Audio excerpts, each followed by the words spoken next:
The ontological declaration, a theological and phenomenological investigation of I am. The phrase I am stands as perhaps the most concentrated ontological statement in human language.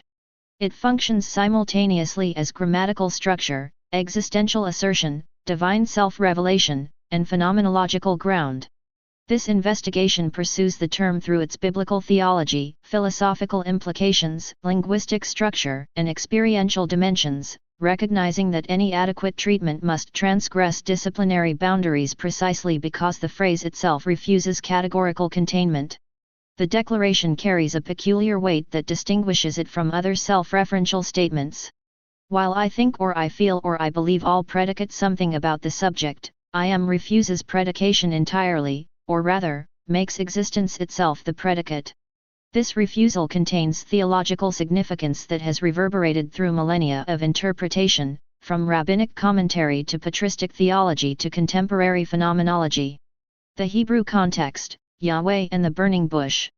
The foundational moment for theological reflection on I am occurs in Exodus 3:14, where Moses encounters the divine presence in the burning bush and asks for God's name. The response he receives has generated interpretive controversy for 3,000 years. Ehai Asher Ehai, conventionally translated as I am who I am or I will be what I will be. The Hebrew verb, haya, means to be, to become, or to come to pass. The imperfect first-person singular form, ehai, carries both present and future implications, suggesting ongoing, continuous existence rather than static being. This temporal complexity proves crucial. The divine name resists reduction to either pure presence or pure futurity. It contains both within a single declaration. The repetition of the verb in this construction creates what Hebrew grammarians call an idem per idem formula, a rhetorical structure that typically emphasizes the absoluteness or indefinability of something. When the Bible states grace for grace or vanity of vanities, it intensifies meaning through repetition. Here, however, the intensification produces not clarity but deliberate obscurity. God defines himself by refusing definition, names himself by declaring his unnamability. The subsequent verse compounds the mystery, say to the Israelites, Ehai, has sent me to you. Then immediately after, God revises this, stating, say to the Israelites, Yahweh, the God of your fathers, has sent me to you. This is my name forever, the name you shall call me from generation to generation. The transition from Ehai to Yahweh represents a shift from first person to third person, from I am to he is/will be. The ineffable first-person declaration becomes encoded in the third-person divine name, suggesting that God's self-revelation always involves both disclosure and concealment. The tetragrammaton Yahweh itself derives from the same root, most likely representing a causative form, he causes to be or he brings into being. Yet Jewish tradition refuses to pronounce this name, substituting Adonai, Lord, or Hashem, the name, in its place. This refusal acknowledges that the divine name cannot be possessed, manipulated, or instrumentalized through pronunciation. The unpronounceable name guards the transcendence of the one who declares I am. Ontological implications, being itself. The declaration I am without predicate nominative or adjective forces a confrontation with being as such. In Aristotelian Thomistic metaphysics, God becomes identified as ipsum esse subsistens, subsistent being itself. Thomas Aquinas recognizes in the Exodus declaration a revelation of divine essence. God is not a being who possesses existence, but existence itself existing. All other entities have existence, God is existence. This distinction between essence and existence in created beings versus their identity in God generates the entire analogical framework of Thomistic theology. When we say God is and creatures are, we use the same verb but mean fundamentally different things. Creatures have being by participation, God has being by identity. The analogy of being, analogia intus, attempts to navigate the immense metaphysical distance this creates while maintaining some meaningful connection between creator and creation. The I am thus reveals not merely that God exists, but that God's existence differs categorically from all creaturely existence. It establishes what Rudolf Otto later calls the holy other, ganz andere, quality of the divine. Yet paradoxically, this holy other being becomes the ground and source of all other being. The absolute transcendence of I am simultaneously entails absolute immanence. Nothing exists except through participation in the one who is being itself. Martin Heidegger's fundamental ontology, while explicitly secular, cannot escape this theological heritage. His distinction between beings, sind, and being, sen, his insistence that the question of being has been forgotten in Western metaphysics, his recognition that Dasein alone among beings questions its own being, all this echoes the ontological radically of the Exodus Declaration. When Heidegger claims that being gives itself yet remains concealed in every disclosure, he recapitulates in phenomenological terms the structure of divine self-revelation in the burning bush. Yuan 9 Development, the Ego I Me sayings. The Gospel of John transforms the Exodus formula into a central Christological claim. Jesus repeatedly declares gamma epsilon mu iota, ego I me, I am, in constructions that oscillate between predicate and absolute forms.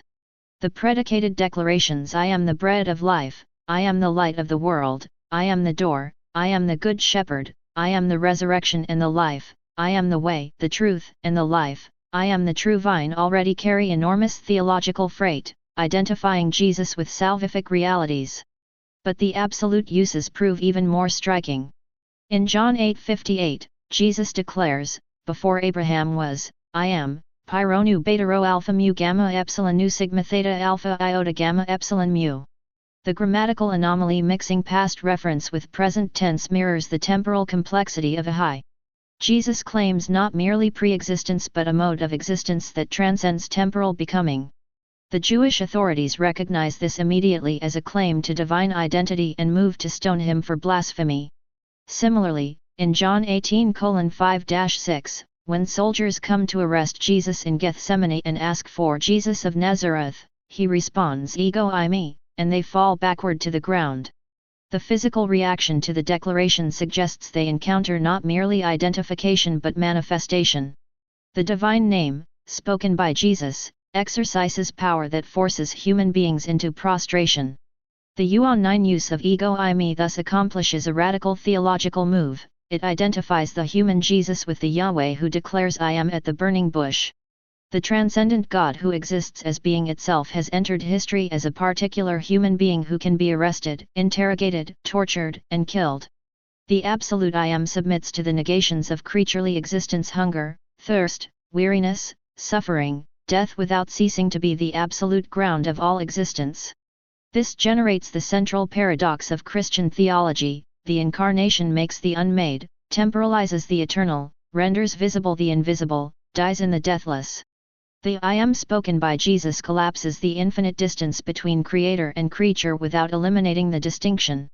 Orthodox Christology will spend centuries attempting to articulate this mathematically impossible equation: fully God and fully human, two natures in one person, without mixture, confusion, separation, or division.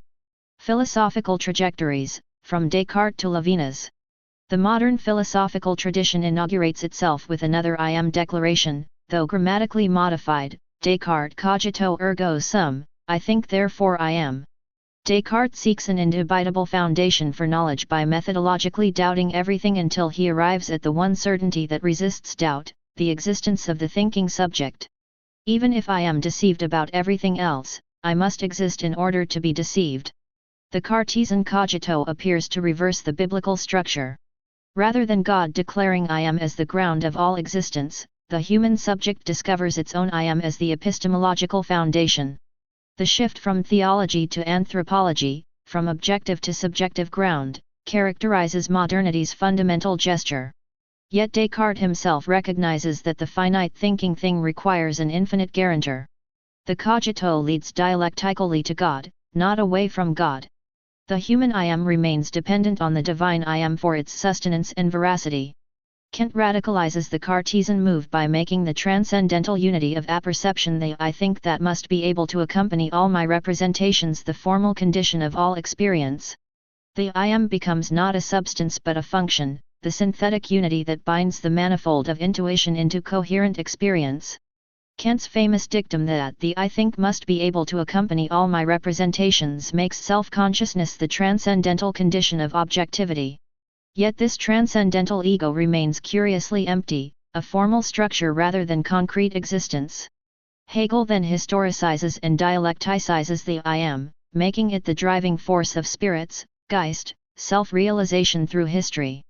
The Absolute declares I am only through the entire process of its own becoming, alienation, and return to itself. God does not simply exist, God becomes God through the dialectical process of creation, incarnation, crucifixion, and resurrection. The I am emerges only at the end of history as the retrospective truth of the entire process. Kierkegaard violently rejects this Hegelian assimilation of existence to essence, the individual to the system. For Kierkegaard, the I am returns as the existential crisis of the concrete individual who must choose himself before God. The religious person declares I am not as speculative truth but as passionate commitment, as a leap of faith that cannot be mediated by reason or system. The I am of God and the I am of the individual meet not in conceptual synthesis but in the paradox of faith. Nietzsche, predictably, declares the death of the God who says I am and proclaims the human being who must now say I will, the will to power as the creative force that replaces divine creativity. Yet Nietzsche's Übermensch remains haunted by the absent God, attempting to occupy the ontological space vacated by the death of the Absolute. The human I am attempts to generate its own ground, to become causa sui, self-causing being. But this project, Nietzsche knows, leads to eternal recurrence, to the endless repetition of the same, which may be either paradise or hell. Heidegger refuses both the theological and the subjectivist traditions, insisting that I am must be understood as Daseins being in the world. Existence precedes essence, but existence means always already being thrown into a world one did not create, projected toward possibilities one did not choose, fallen among others in the anonymous they. The I am dissolves into temporal ecstasies having been, making present, coming toward that resist any subsistent presence. Authentic existence becomes possible only through anticipatory resoluteness toward death, the ultimate possibility that cannot be avoided. Levinas contests Heidegger's ontological obsession, arguing that ethics precedes ontology, that the face of the other who says thou shalt not kill interrupts and destabilizes any self-sufficient I am. Before I can declare I am already commanded, already responsible, already obligated to the other who exceeds my comprehension. The theological I am returns in Levinas not as being but as trace, as the ilya that disturbs being, as the infinite that cannot be contained in consciousness yet summons consciousness beyond itself. Phenomenology of self-awareness, the first-person perspective. The declaration I am reveals the irreducible structure of self-consciousness that makes all other consciousness possible. Edmund Husserl's phenomenology explores how the transcendental ego constitutes objects through intentional acts while simultaneously being aware of itself as the pole of these acts. This pre-reflective self-awareness differs from reflective self-consciousness. I am always already aware of myself as the one experiencing, even before I make myself an object of reflection. Jean-Paul Sartre radicalizes this insight by distinguishing the pre-reflective cogito from the reflective cogito. The pre-reflective cogito represents immediate, non-positional self-awareness. I am consciousness of the table without being explicitly conscious of my consciousness. But this consciousness is always implicitly conscious of itself, otherwise, it would not be consciousness at all but some unconscious process. The I am thus names a fundamental structure of consciousness that precedes and grounds all particular acts of consciousness. Yet Sartre also recognizes that this I am contains a fatal flaw, annihilating negativity at its core. Consciousness exists as what it is not and is not what it is. The I am of consciousness differs radically from the I am of things. A table is what it is, coincides with itself in dense, opaque positivity. But consciousness can never coincide with itself because it is always already transcending itself toward objects, values, possibilities. The human being, Sartre says, is condemned to freedom, to an existence that must continually make itself without any fixed essence to fall back on. Maurice Merleau-Ponty grounds the I am in embodied existence. I am not primarily a thinking thing but a body subject, a flesh that touches and is touched, sees and is visible, inhabits space and time through perceptual engagement with the world. The I am means first I can move, perceive, act, speak. This embodied I am precedes and enables the abstract I think of Cartesian philosophy. Before I am a cogito, I am a sentient, modal being woven into the flesh of the world. This phenomenological tradition reveals that the I am declaration is not a proposition that could be true or false but a performative utterance that enacts what it states. When I say I am, I do not describe a pre-existing state but accomplish my existence in the very act of declaration. The saying and the said coincide in a moment of pure self-presence, yet this presence proves impossibly elusive, always already past in the moment it is grasped. Psychological dimensions, identity and selfhood. The I am also functions psychologically as the core of personal identity. Developmental psychology tracks how infants gradually differentiate themselves from the environment, how children acquire the capacity to say I and recognize themselves in mirrors, how adolescents struggle to establish stable identity across changing contexts and relationships, how adults maintain continuity of self despite radical transformations over the life course. Erik Erikson's identity theory makes I am the central task of adolescence. The young person must integrate various identifications, roles, and capacities into a coherent sense of who I am. Identity diffusion represents the failure to achieve this integration, leaving the person fragmented, uncertain, unable to commit. Identity achievement, conversely, allows the person to declare I am with confidence, though this identity must remain flexible enough to accommodate growth and change.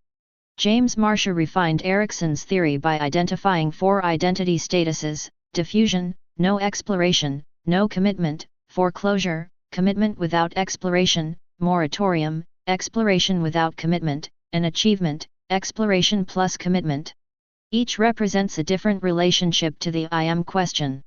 The foreclosed person declares I am prematurely, adopting ready-made identities without question. The person in moratorium suspends the I am while exploring possibilities. Only achieved identity allows an authentic I am grounded in genuine self-discovery. Yet postmodern psychology questions whether any unified, stable I am exists at all. Perhaps identity is always multiple, fragmented, performative, a series of contextual self-presentations rather than a coherent essence. The I am becomes I am many, a cacophony of voices, roles, personas, and masks. Social constructionism insists that the self is produced through discourse, power relations, and cultural narratives rather than discovered as some pre-existing core. Still, even radically fragmented identity requires some minimal sense of I am to function. Complete dissociation, the shattering of self-awareness into utterly disconnected alters, represents severe psychopathology. Even postmodern subjects who perform multiple identities maintain awareness that I am the one performing these various roles. The I am may be disinterred, multiple, fluid, but it cannot disappear entirely without psychological catastrophe. The question who am I, thus proves both inescapable and unanswerable.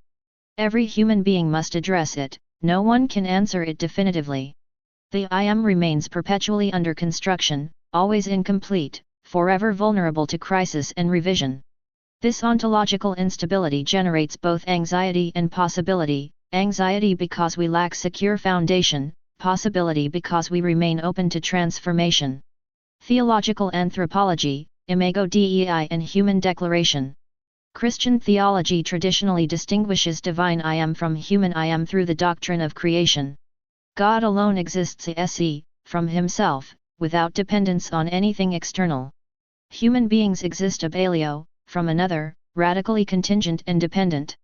We cannot say I am in the same sense God says it because our existence is always derived, always sustained by the creative act that holds us in being. Yet the doctrine of Imago Dei complicates this distinction. Humans are created in the image and likeness of God, which means our I am bears some analogical relationship to the divine I am. We possess rationality, freedom, creativity, relationality, qualities that reflect divine attributes. When a human being says I am, this declaration participates in however diminished a way in the divine self-declaration. The patristic tradition distinguished image, imago, from likeness, similitudo, arguing that image remains constant despite sin while likeness can be lost and restored. Some fathers located the image in rationality, others in free will, still others in the capacity for relationship. But all agreed that human dignity derives from bearing God's image, from the fact that our I am echoes the divine I am. Sin, in this framework, represents the human attempt to say I am autonomously, to claim absolute self-sufficiency apart from God. Genesis 3 narrates this primal rebellion, "You will be like God," the serpent promises. The human beings grasp at divinity, attempting to secure their own I am without reference to the one who created them. The result is not apotheosis but alienation from God, from each other, from themselves, from the earth. Redemption then becomes the restoration of proper relationship between divine I am and human I am. Through Christ, the second Adam, humanity rediscovers what it means to exist in authentic dependence on God. Jesus's absolute obedience to the Father, his "not my will but yours," models the human I am lived in right relation to the divine I am.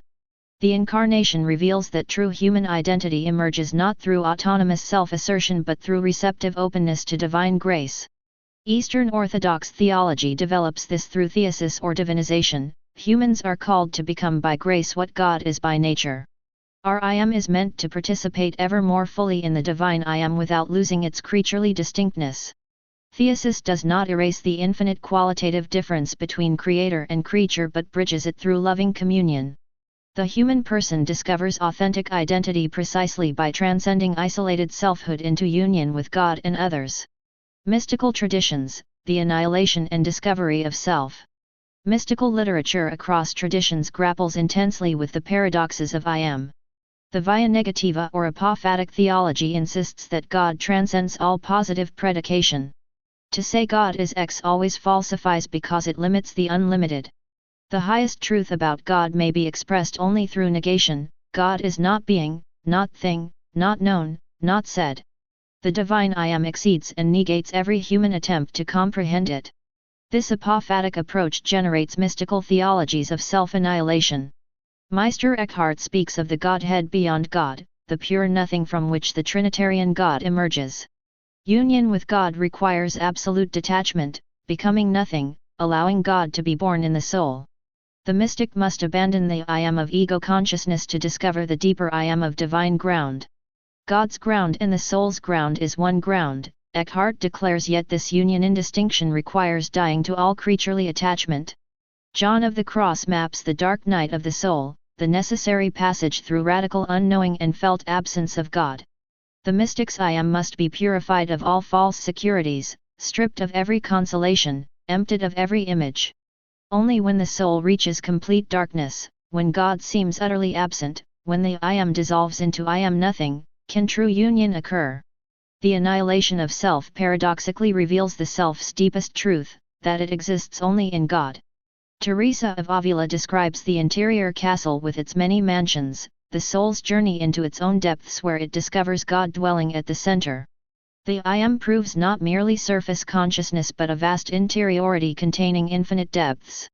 The mystic voyage moves from the circumference to the center, from scattered multiplicity to unified simplicity, from the false self constructed by ego to the true self created by God. At the center stands the divine indwelling, the I am present within the I am. Islamic mysticism, particularly Sufism, develops similar themes through concepts like fana, annihilation, and beka, subsistence. The Sufi seeks to annihilate the ego self, nafs, that creates separation from Allah. Through spiritual discipline, dhikr, remembrance, and divine grace, the false I am dissolves, revealing that only God truly exists. There is no God but God, la ilaha illa Allah, means ultimately that there is no self but the self, no existence but existence. The mystic who says Ana al-Haqq, I am the truth/reality, like Al-Hallaj who was crucified for this claim, testifies to the identity of the realized self with the divine reality. Hindu Advaita Vedanta teaches that Atman, individual self, and Brahman, ultimate reality, are identical. The declaration Tat Tvam Aci, you are that, or Aham Brahmasmi, I am Brahman, represents the highest realization. What appears as the individual I am is actually the universal I am of pure consciousness, Satchit Ananda, being consciousness bliss. Maya, illusion, creates the appearance of separate selves, but enlightenment dissolves this illusion, revealing non-dual reality. The seeker discovers that the I am she has been seeking is the I am that has always already been her true nature. Buddhism appears to contradict these substantialist mysticisms by denying any permanent self, anatman/anatta. The I am is revealed as illusion, a conventional designation without ultimate reality. Analysis reveals only skandhas, aggregates, in constant flux, no abiding essence that could ground an I am. Yet Zen Buddhism paradoxically employs the koan, what is your original face before your parents were born, to push practitioners beyond conceptual thinking toward immediate realization. Some Zen teachers speak of true self or Buddhan nature in ways that echo the mystical tradition's discovery of transpersonal identity.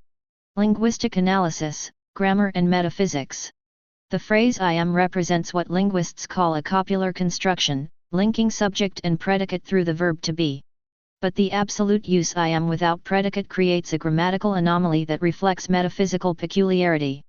Normal copular sentences assert properties: I am tired, I am a teacher, I am here. The verb to be functions as a link between subject and attribute. But I am as divine self-declaration refuses this predicative structure. It makes existence itself the sole content of the declaration.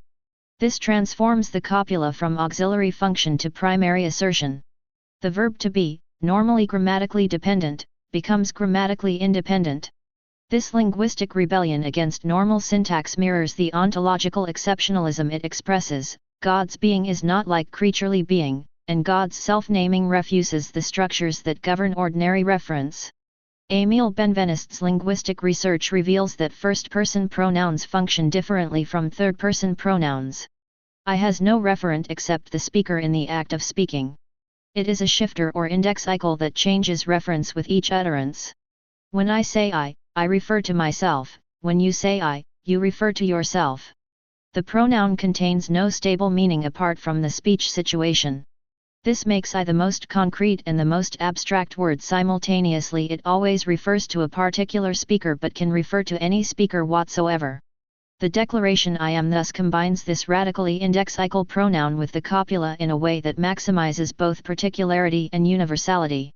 When God says I am, this utterance is absolutely particular. No other being can make this claim with the same ontological force, yet also absolutely universal, as the ground of all existence.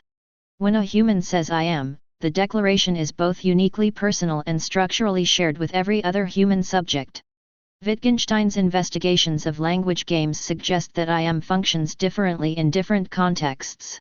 As immediate expression of self-awareness, it operates as what Wittgenstein calls avowals that do not admit of error in the way empirical propositions do. If I say I am in pain, this is not a hypothesis that might be false. It expresses rather than describes my state. Similarly, I am as existential declaration enacts rather than describes existence. Yet Wittgenstein also warns against philosophical bewitchment by grammar. The sentence I am tempts us to imagine a special entity, the I, that possesses the property of being. But perhaps this grammatical form misleads us metaphysically. Perhaps there is no I that has existence, only the event of existing, the happening of experience, the process of consciousness that we hypostatize into a subject. Still, even radical dissolution of the subject cannot eliminate the first-person perspective. Someone must experience the dissolution, recognize the illusion, undergo the deconstruction. The I am may be conventional, constructed, contingent, but it remains the inescapable site of all experience, the perspective from which any questioning, any doubting, any denying must proceed. Existential dimensions, freedom and responsibility. The declaration I am carries existential weight because it commits the speaker to their own existence. Unlike third-person statements that describe states of affairs at a distance, the first-person assertion I am performs the speaker's existence. This performative dimension generates both freedom and responsibility. I am free because my existence is not determined in advance. Unlike objects that simply are what they are, I must continually become what I am. The I am is always incomplete, always in question, always under construction. I am not a finished product but an ongoing project. This openness constitutes human freedom, the burden and privilege of having to make ourselves rather than simply being ourselves. But this freedom generates anxiety. Without fixed essence, without predetermined nature, I face the vertigo of possibility. What should I become? How should I live? What values should guide me? The I am becomes a question rather than an answer. Who am I, really? This question admits no final resolution because the self remains perpetually unfinished. Responsibility follows necessarily from freedom. Because I am not predetermined, I am responsible for what I become. I cannot blame circumstances, heredity, society, or God for my choices. The existentialist maxim existence precedes essence means that I create my essence through free choice. The I am I declare today differs from the I am I might declare tomorrow, and I bear responsibility for this difference. Yet this existential freedom proves both exhilarating and terrifying. I am free to make myself, but what if I make myself badly? I am responsible for my choices, but what if I choose wrongly? The anguish of freedom tempts us toward bad faith, toward denying our freedom, pretending we are determined, accepting ready-made identities that spare us the burden of choosing. The religious answer to existential anxiety differs from the existentialist answer. Where existentialism affirms radical freedom and responsibility, religion offers dependence on transcendent ground. The human I am finds security not in autonomous self-creation but in relationship with the divine I am. Freedom remains, but freedom exercised in obedience to the Creator rather than in radical autonomy from all external authority. This tension between autonomous and theonomous conceptions of human existence cannot be resolved abstractly. It represents competing visions of what the human I am means, how it relates to ultimate reality, where it finds authentic fulfillment. The existentialist sees religious obedience as bad faith, an escape from freedom into heteronomy. The religious believer sees existentialist autonomy as pride, a refusal of creaturely dependence on the Creator. Intersubjectivity, I and thou. Martin Buber's philosophy complicates the I am by insisting that the I comes into being only in relation. There is no I in itself, only I thou and I it as primary words expressing modes of relation. When I say I am as isolated subject, I already falsify, because the I that speaks has been constituted through encounter with others. The I-thou relation represents direct, mutual, present encounter between subjects. In this relation, both parties become truly personal. The I that says thou differs from the I that says it. In I-thou encounter, I do not observe, analyze, or use the other but meet them in their irreducible otherness. This encounter is dialogical, reciprocal, transformative. Through it, I become more fully I even as I transcend isolated selfhood into relation. The I-it relation treats others as objects, things to be known, used, manipulated. This relation is necessary for practical life, for science, for technology. But when it dominates, when persons are reduced to its authentic humanity withers. The I am becomes distorted into ego consciousness, the isolated subject opposed to a world of objects. Buber claims that the eternal thou God can never become an it. Every finite thou eventually reverts to it as the intensity of encounter fades into memory, habit, routine. But God remains permanently thou, always addressable, never reducible to object. The human I am finds its deepest fulfillment not in self-enclosed autonomy but in responsive relation to the divine thou. Levinas radicalizes Buber's insight by making the others face an ethical summons that precedes and grounds the I am. Before I can assert I am already commanded by the face of the other who says wordlessly, thou shalt not kill. The other's vulnerability summons me to responsibility before I constitute myself as subject. My I am emerges as response to the other's ethical demand. This inverts the Cartesian starting point. Descartes begins with the solitary I am and must then prove the existence of others and God. Levinas insists that the other comes first, that my subjectivity is constituted as responsible response to alterity. The I am is always already I am for the other, existing in service, in substitution, in ethical obligation that cannot be refused without violence. These dialogical and ethical philosophies suggest that the divine I am and the human I am meet not in isolated contemplation but in encounter, in address and response, in the ethical space between persons. The vertical relation to God and the horizontal relation to neighbor prove inseparable. To say I am authentically means to exist in right relation to both God and humanity, to acknowledge dependence on the Creator while accepting responsibility for the neighbor. Trauma and rupture. When I am becomes I am not. The I am proves fragile, vulnerable to rupture through trauma, suffering, oppression. Severe trauma can shatter the sense of continuous existence, fragmenting identity, creating dissociation.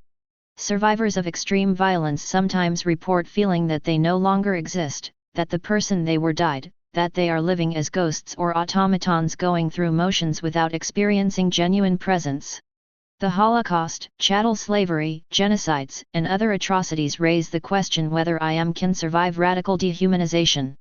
When persons are systematically stripped of name, dignity, agency, when they are reduced to numbers, to labor units, to disposable commodities, the declaration I am becomes an act of resistance.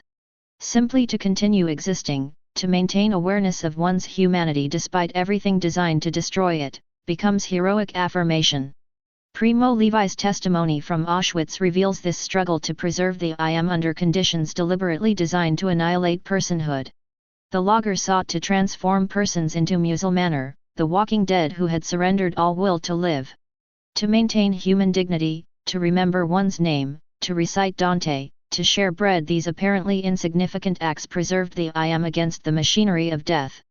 Trauma theory recognizes that severe experiences can create splits in consciousness where parts of the self become sealed off, inaccessible to normal awareness. The traumatized I am contains within itself an I was not there or that was not me. This dissociation protects the self from unbearable experience but fragments identity.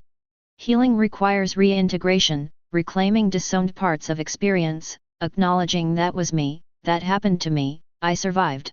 Feminist theory and critical race theory expose how dominant discourse denies full personhood to women and racial minorities. When Sojourner Truth asks, "Ain't I a woman?" she demands recognition of an I am that white society refuses to acknowledge.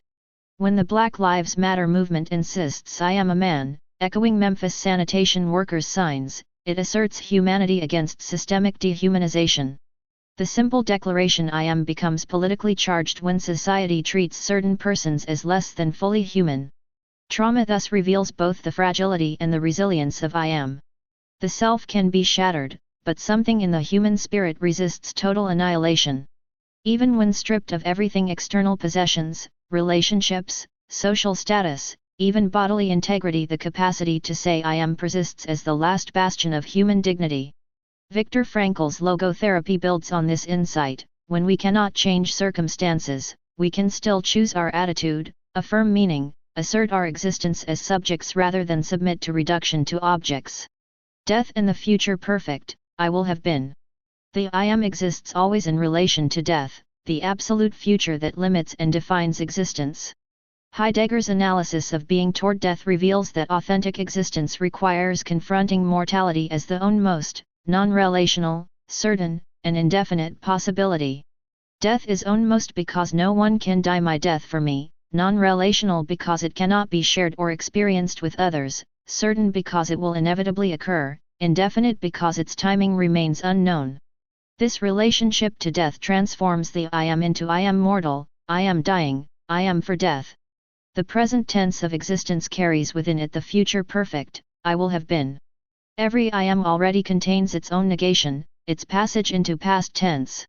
I am the being who will not be, whose existence moves inexorably toward its own cessation. The awareness of mortality generates what Heidegger calls anxiety, angst, distinct from fear of particular threats. Anxiety discloses the fundamental contingency of existence, the nothingness that grounds and surrounds all being.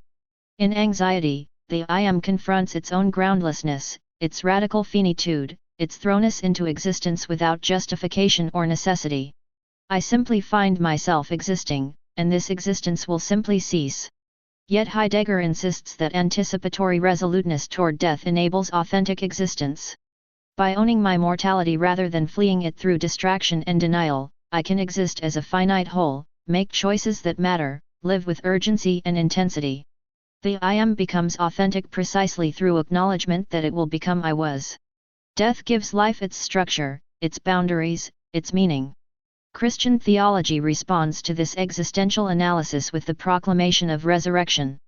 The I am does not simply pass into I was but will be transformed into I am eternally. Death represents not ultimate negation but passage, transition, transformation. The grain of wheat must fall into earth and die in order to bear fruit. The I am of earthly existence must be surrendered in order to receive the I am of resurrected life.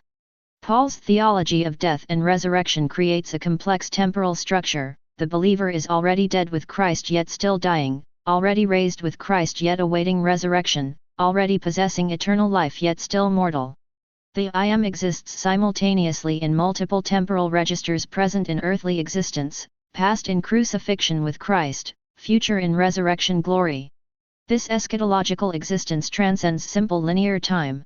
The martyrs exemplify this transformed relationship to death.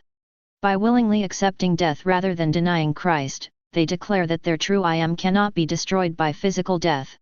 Ignatius of Antioch writes that he longs to be ground by the teeth of beasts like wheat into bread for Christ. His I am identifies not with biological life but with union with Christ, which death cannot sever but paradoxically consummates. Buddhist meditation on impermanence, anicca, approaches mortality from a different angle. By recognizing that all phenomena are constantly arising and passing away, the practitioner loosens attachment to the illusion of permanent self. The I am revealed as always already dying, perishing in every moment, reconstructing itself in every moment.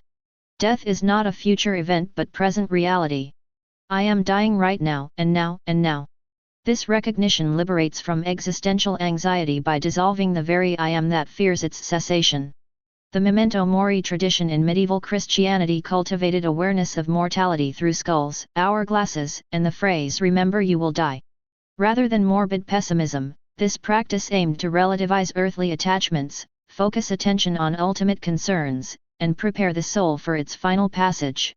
The I am lived in conscious preparation for the I will have been, seeking to complete existence in a way that could face divine judgment without terror.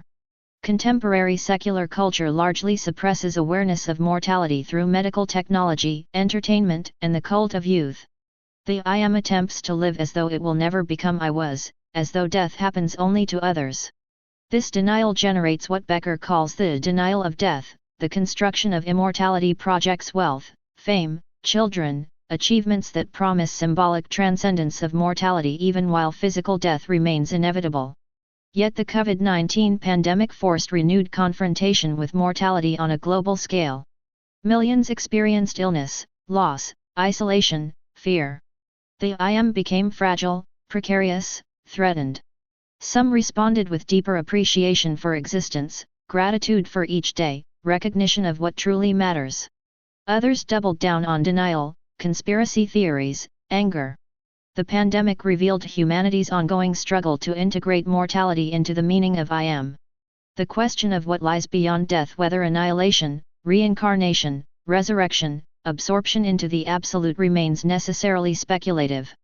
But even without metaphysical certainty, the relationship between I am and death structures human existence.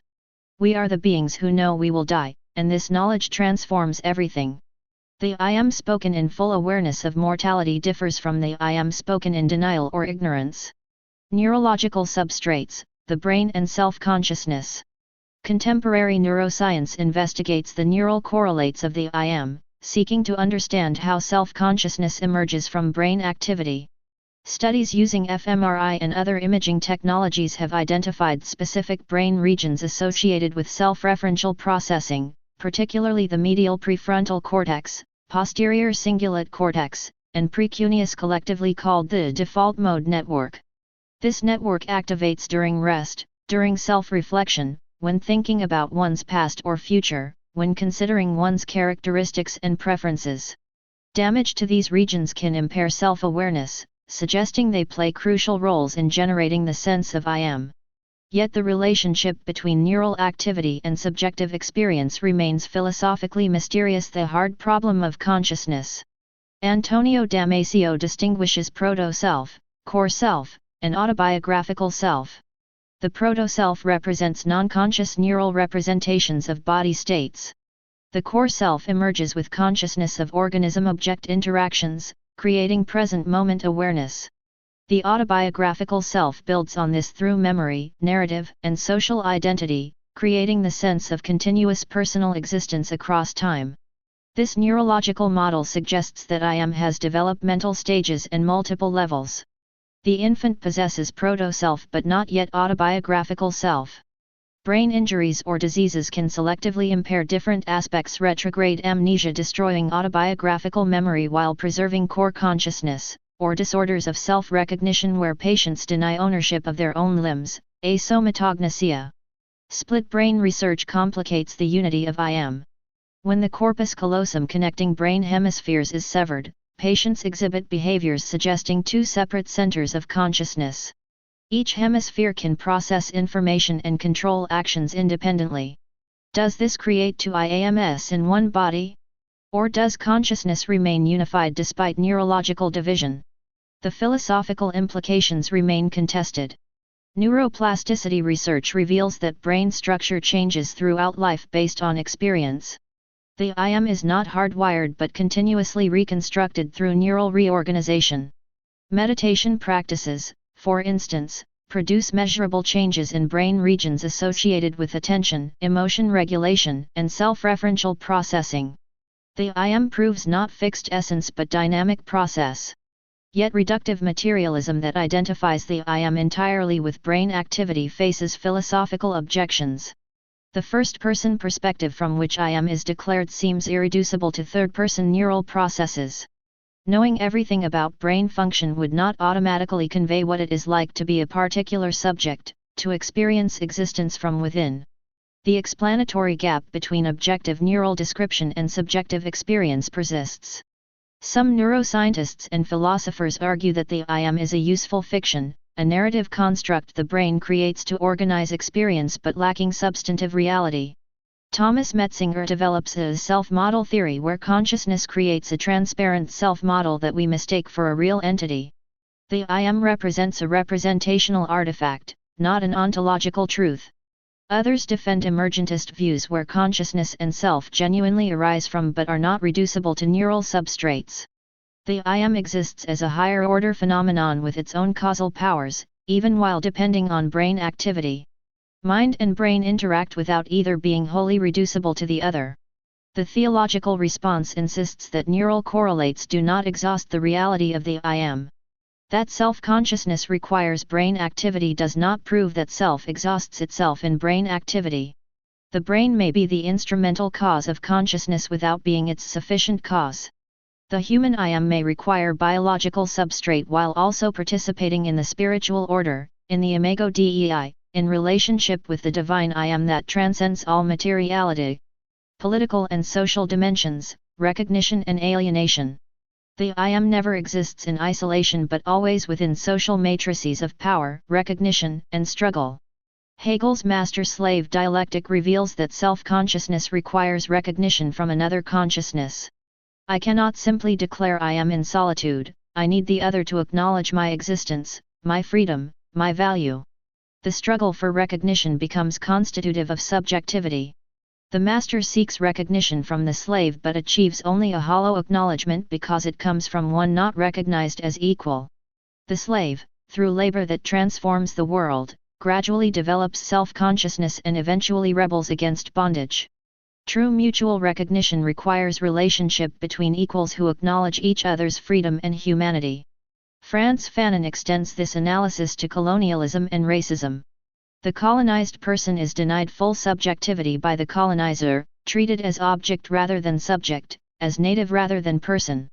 The black person in racist society experiences their I am constantly negated, reduced to stereotype, locked into epidermalized identity. The struggle for decolonization becomes a struggle to assert I am against systems designed to deny full personhood to colonized peoples. Liberation requires not just political independence but psychological decolonization, reclaiming agency, dignity, self-determination. The I am must be wrested from colonial conditioning that has internalized inferiority. Feminist philosophy examines how patriarchal structures deny women's full subjectivity. Simone de Beauvoir's famous dictum "one is not born, but rather becomes, a woman" reveals how gender shapes the I am. Women are constructed as other, as object of male gaze and desire, denied the transcendent freedom granted to men. Women's I am must assert itself against cultural narratives that define women through relationship to men rather than as autonomous subjects. Judith Butler's gender performativity theory suggests that the I am is not pre-given but constituted through repeated performances of gendered behavior. There is no gender identity behind the expressions of gender. Identity is performatively constituted by the very expressions that are said to be its results. The I am a woman or I am a man represents not natural fact but cultural achievement, endlessly reiterated. Transgender experience particularly illuminates the complexity of I am as it relates to embodiment, social recognition, and self-determination.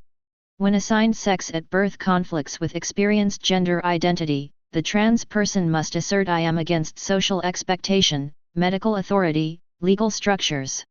The struggle for recognition of trans identity raises fundamental questions about the relationship between physical body, psychological identity, and social category in constituting the I am.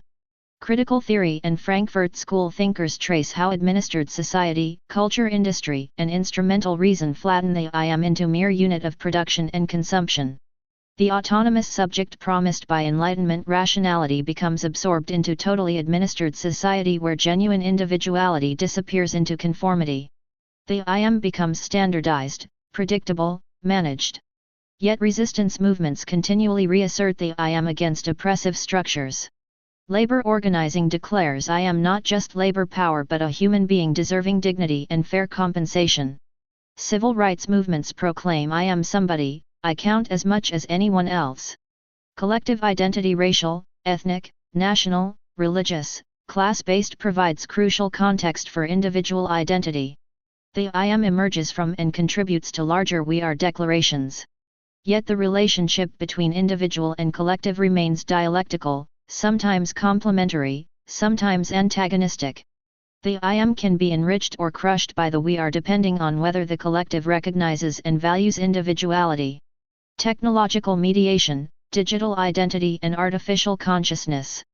Contemporary existence increasingly experiences the I am through digital mediation.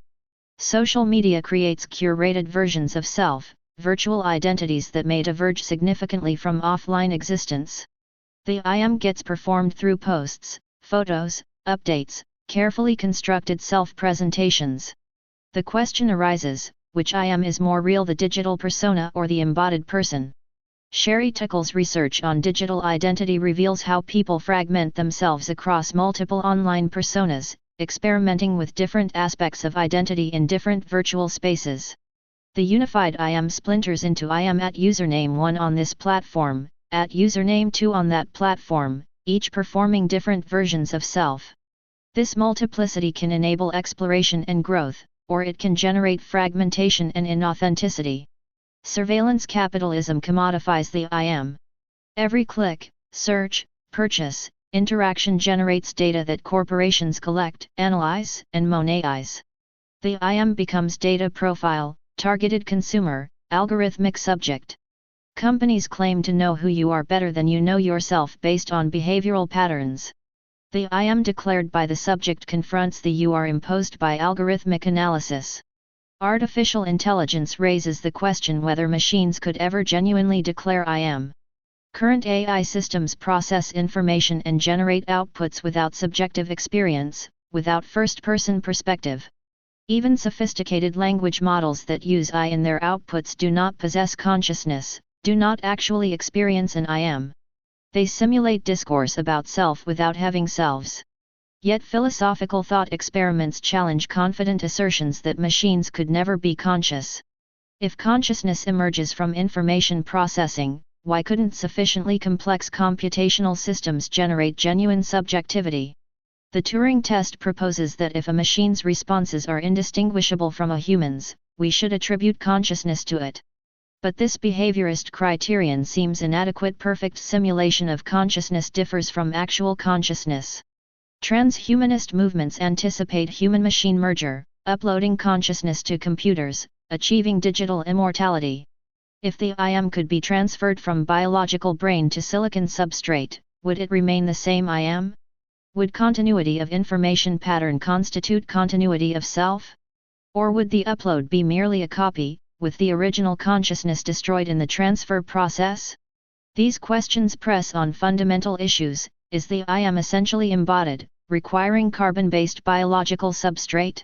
Or is it a pattern that could be instantiated in different media?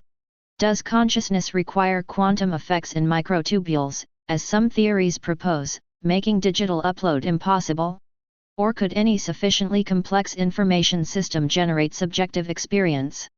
The theological response typically insists on the irreducibility of the human person to computational processes. The I Am bears divine image, possesses immortal soul, exists in relationship with God, none of which could be replicated in machines or uploaded to computers. The human I Am participates in spiritual reality that transcends material substrate, whether biological or digital. Yet even here complexities arise. If humans receive artificial organs, neural implants, prosthetic limbs, at what point does the I Am become post-human?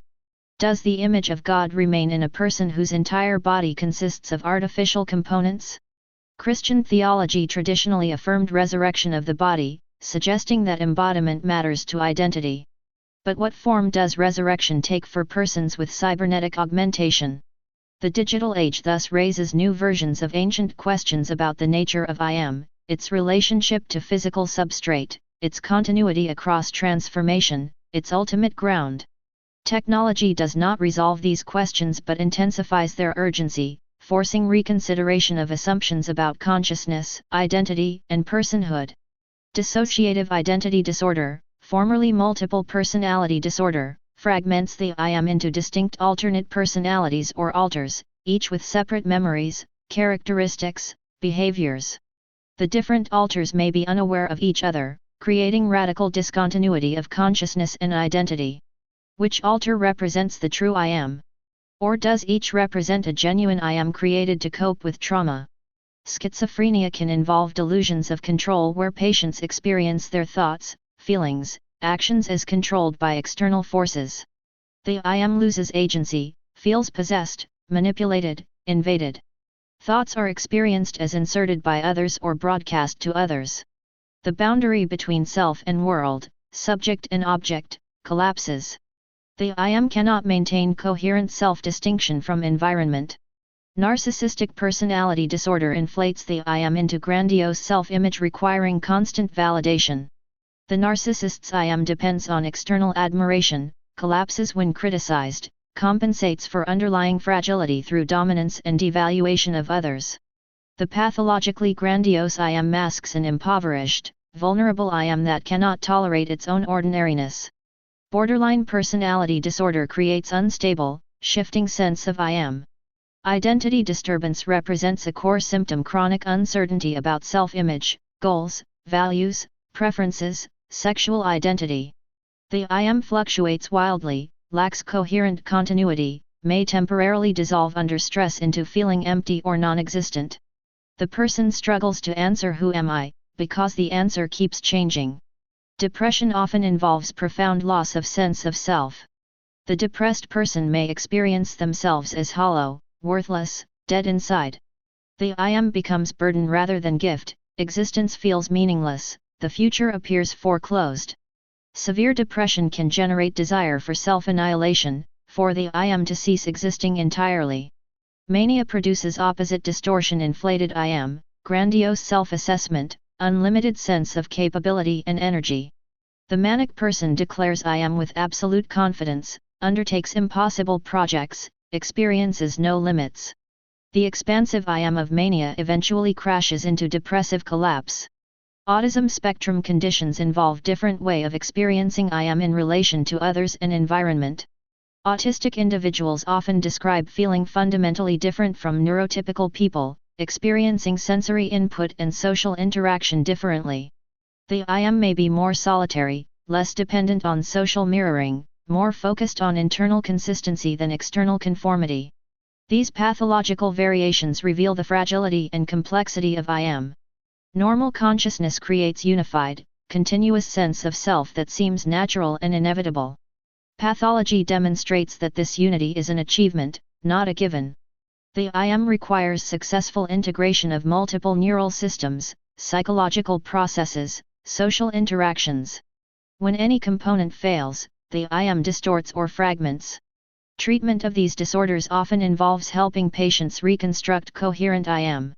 Psychotherapy creates space for telling one's story, integrating dissociated experiences, developing more realistic self-image.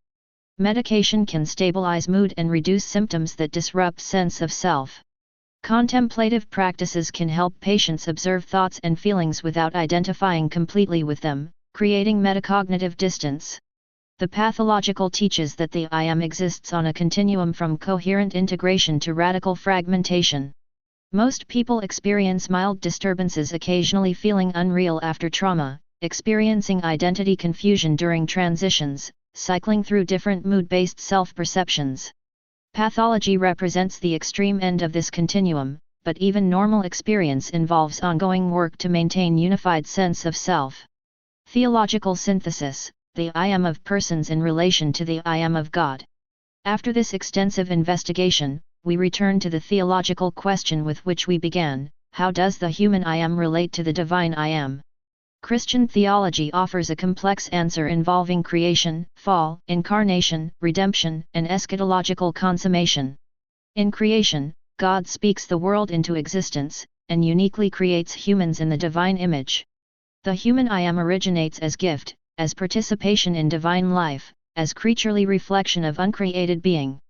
We exist not from ourselves but from another, yet this dependence does not diminish but establishes our dignity. The I am that acknowledges I am created grasps its own truth. The fall represents the human attempt to say I am independently, to be like God autonomously rather than through receptive participation in divine life. Sin is the I am asserting self-sufficiency, denying dependence, attempting to secure its own ground apart from the ground of being. This rebellion against proper relationship with God distorts all relationships with self, others, and creation. The Incarnation reveals that the divine I am enters fully into human existence without ceasing to be divine. In Christ, the two I ams, divine and human, unite hypostatically in one person. This union does not confuse or blend the natures. Christ remains fully God and fully human. Yet the person who says I am is the eternal Son, the second person of the Trinity, now speaking through human nature. Jesus' ego I me declarations in John's Gospel accomplish an astonishing identification. The human being Jesus of Nazareth declares I am with divine authority. He claims pre-existence, eternal life, unity with the Father. He identifies himself with bread, light, life, truth, resurrection, making himself the source of all that sustains human existence. The I am becomes incarnate, visible, tangible, historical. Redemption restores right relationship between divine I am and human I am. Through Christ's death and resurrection, humanity can once again say I am as God intended, not autonomously but in filial dependence, not in isolation but in communion. The redeemed I am acknowledges I am in Christ, Christ lives in me, I am a child of God. Identity is reconstituted through relationship with the one who is. The Church, as body of Christ, creates corporate we are that includes all believers. The isolated I am is incorporated into we are members one of another, we are living stones, we are the people of God. Individual identity finds fulfillment in ecclesial communion, not through absorption that destroys particularity but through participation that transfigures it. The Holy Spirit indwells believers, creating what Eastern Orthodoxy calls perichoresis, mutual interpenetration without confusion. The divine and human IAMS participate in each other while maintaining distinction. This deification, theosis, means humans become by grace what God is by nature, sharing divine life without becoming divine essence. Eschatologically, Christian hope anticipates the resurrection when the I am will be fully transformed. Paul writes that we shall be like him, for we shall see him as he is. The beatific vision represents the fulfillment of human longing, where the I am gazes eternally upon the I am and is transfigured by that encounter. Yet even in heaven, creature remains creature, the infinite distance between divine and human never collapses into identity. This theological vision maintains tensions in creative balance. The human I am is both autonomous and dependent, free and graced, individual and corporate, temporal and eternal, embodied and spiritual. It refuses both the autonomous self of secular humanism and the absorbed self of certain mystical traditions. The person remains person forever, yet that person achieves fulfillment only in relationship with God and others. Pedagogical implications: teaching I am. This material can be organized around several pedagogical strategies. Comparative analysis: examine how different religious traditions understand the relationship between human and divine I Am. Compare Hindu Atman/Brahman identity, Buddhist Anatman, Islamic Tawhid, Christian hypostatic union, Jewish covenant identity. What different anthropologies and soteriologies emerge? Textual study, close reading of Exodus 3, John 8 and 18, key passages from mystics like Eckhart or John of the Cross, philosophical texts from Descartes, Heidegger, or Levinas. Trace how each text constructs the I Am and its relationship to ultimacy. Phenomenological investigation, guides students in introspection about their own self-awareness. When you say I am, what do you refer to? Can you locate this I? What is its relationship to body, thoughts, emotions, social roles? What happens to the I am in deep sleep, under anesthesia, in flow states?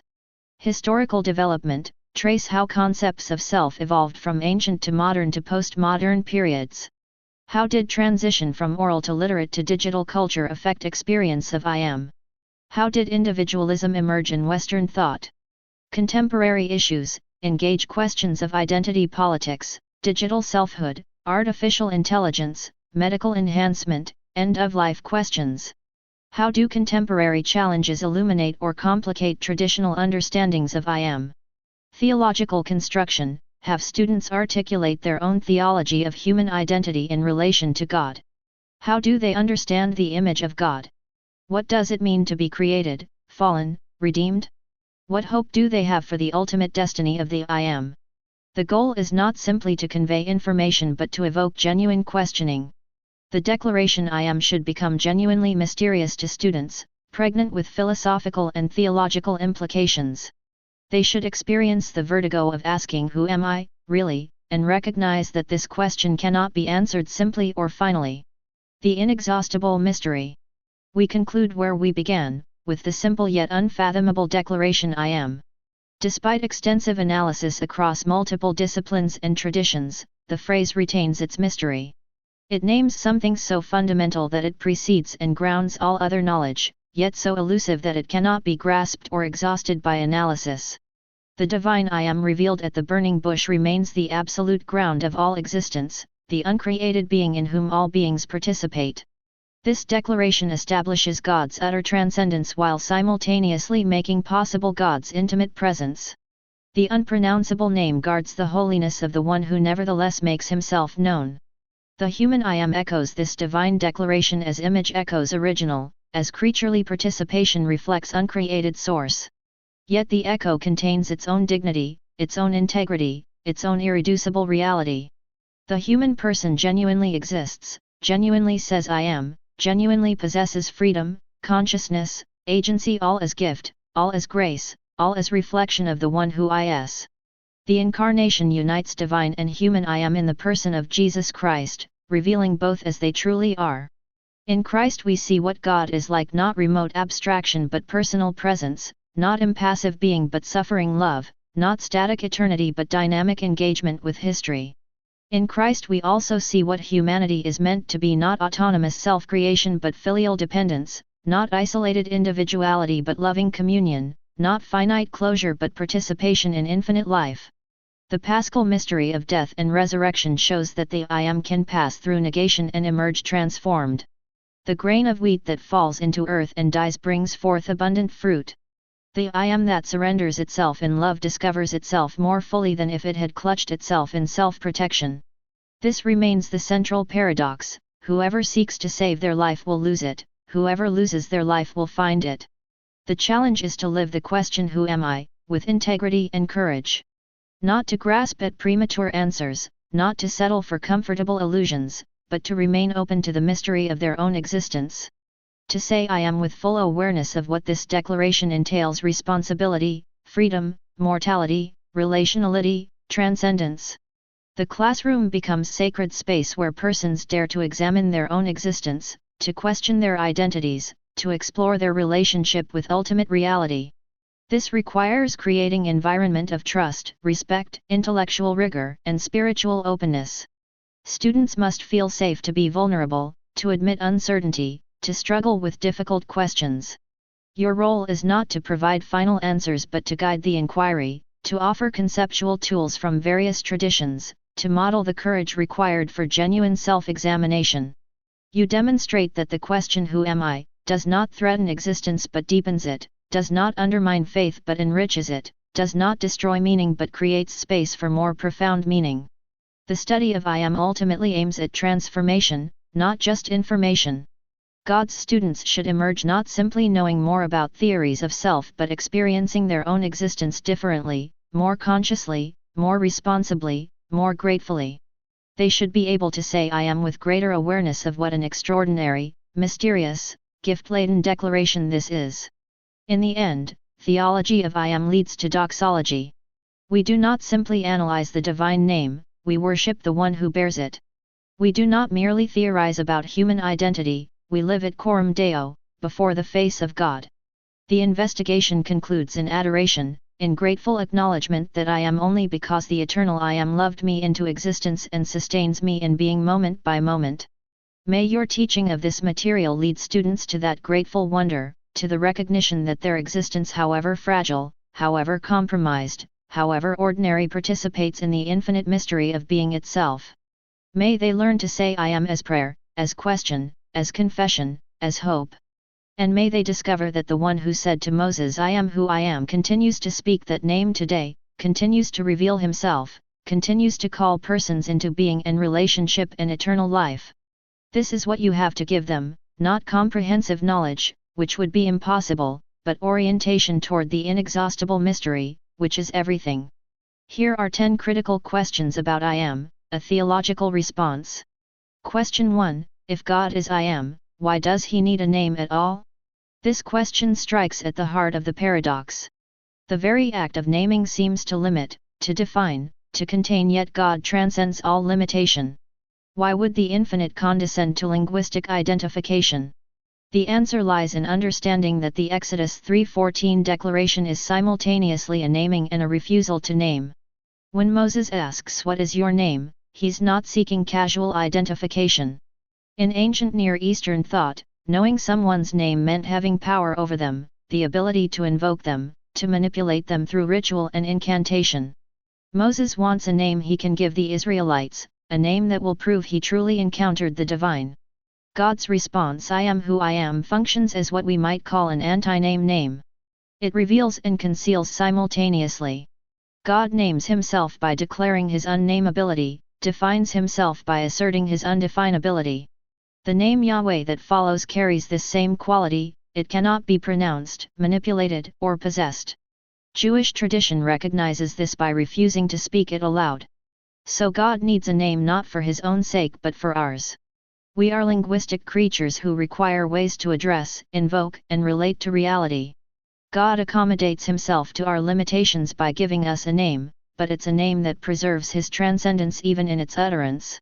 It's a name that says, in effect, I am the one you cannot name, cannot control, cannot contain in your categories, yet I make myself available to relationship with you. The Christian development adds another layer. Through incarnation, the unamiable God takes a human name Jesus. The transcendent I Am becomes the immanent Jesus of Nazareth. Yet even here, the paradox continues. Jesus means Yahweh saves, the human name encodes the divine name. The particular man contains the universal God. The name that can be spoken on human lips carries the name that transcends speech. This is not divine narcissism requiring worship and naming. Rather, it's divine love stooping to meet us where we are, providing handles for relationship while never being reducible to those handles. God gives us a name because we need names to have relationship, but the name he gives preserves the mystery that no name can capture. Question 2. How can a good God claim absolute existence while allowing evil and suffering? This question represents perhaps the most emotionally and intellectually challenging issue in theology. If God is, if he is being itself, the ground of all existence, absolute and sovereign, how can evil exist? Why doesn't his I Am simply overwhelm and obliterate all that contradicts his goodness?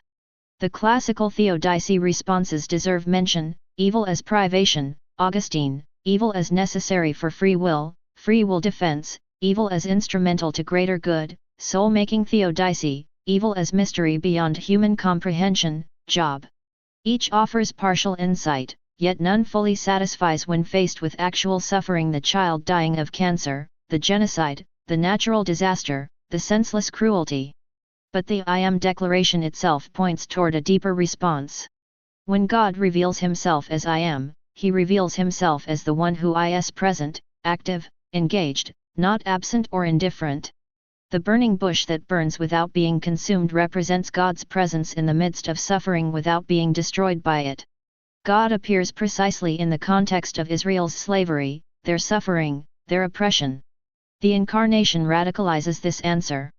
The I Am enters fully into the reality of suffering, oppression, injustice, torture, and death. At the cross, the I Am experiences the seeming absence of I Am. My God, why have you forsaken me? The Absolute Being undergoes the negation of non-being. The Deathless One dies.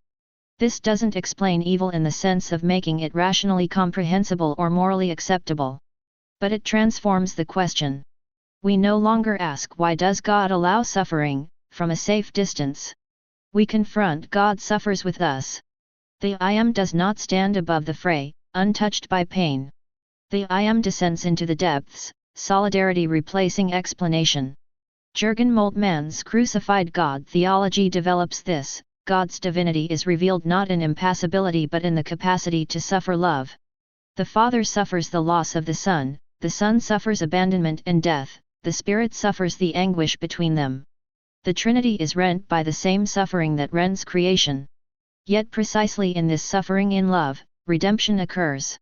The question then becomes not how can God allow evil, but what does God do about evil? The answer: God absorbs it, suffers it, defeats it through resurrection, and promises to ultimately eliminate it in the new creation. The I Am spoken at the burning bush will ultimately be spoken over all creation: Behold, I make all things new. The God who is will cause all things to participate in true being, which excludes the parasitic non-being of evil. For the person suffering now, this answer may still feel insufficient. And theology must have the humility to acknowledge that intellectual answers cannot heal actual wounds.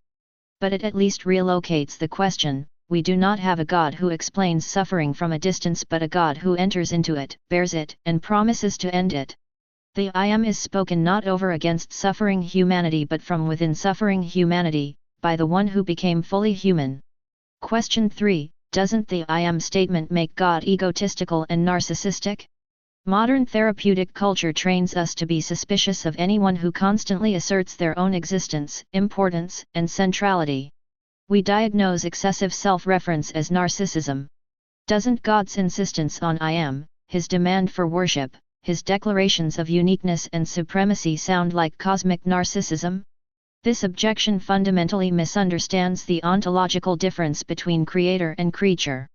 Narcissism in humans involves a false self that requires constant validation because it's constructed rather than real, grandiose rather than genuinely significant. The narcissist inflates their importance precisely because they lack secure identity. But God's I Am is not inflation or construction, it's simple statement of reality. God does not need to assert his existence because his existence is insecure or questionable. God is, absolutely, independently, necessarily. The declaration I Am is not self-aggrandizement but self-revelation, not boasting but truth-telling. Furthermore, narcissism involves competitive self-regard. The narcissist needs to be more important than others, to diminish others to inflate self. But God's existence does not compete with creaturely existence. God's I Am makes possible all other I Ams. His being doesn't diminish ours, it creates and sustains ours. The more we recognize God's reality, the more real we become. Because our being is participatory, we exist by sharing in his existence. Consider the difference: when a human says I am the greatest, worship me, this is pathological because a. It's not true, b. It diminishes others, c. It serves the ego's insecurity. When God says I am, worship me, this is appropriate because a. It's true, b. It dignifies rather than diminishes creatures by connecting them to the source of being, c. It serves our good, not God's need. God doesn't need worship for his sake. The triune God exists in eternal perichoretic love, Father, Son, and Holy Spirit in perfect communion. God lacks nothing, needs nothing from creatures. Worship benefits us, not God. It reorients us toward reality, acknowledges truth, connects us to our source, heals our distorted self-centeredness. The command to have no other gods before me isn't divine jealousy in the petty human sense.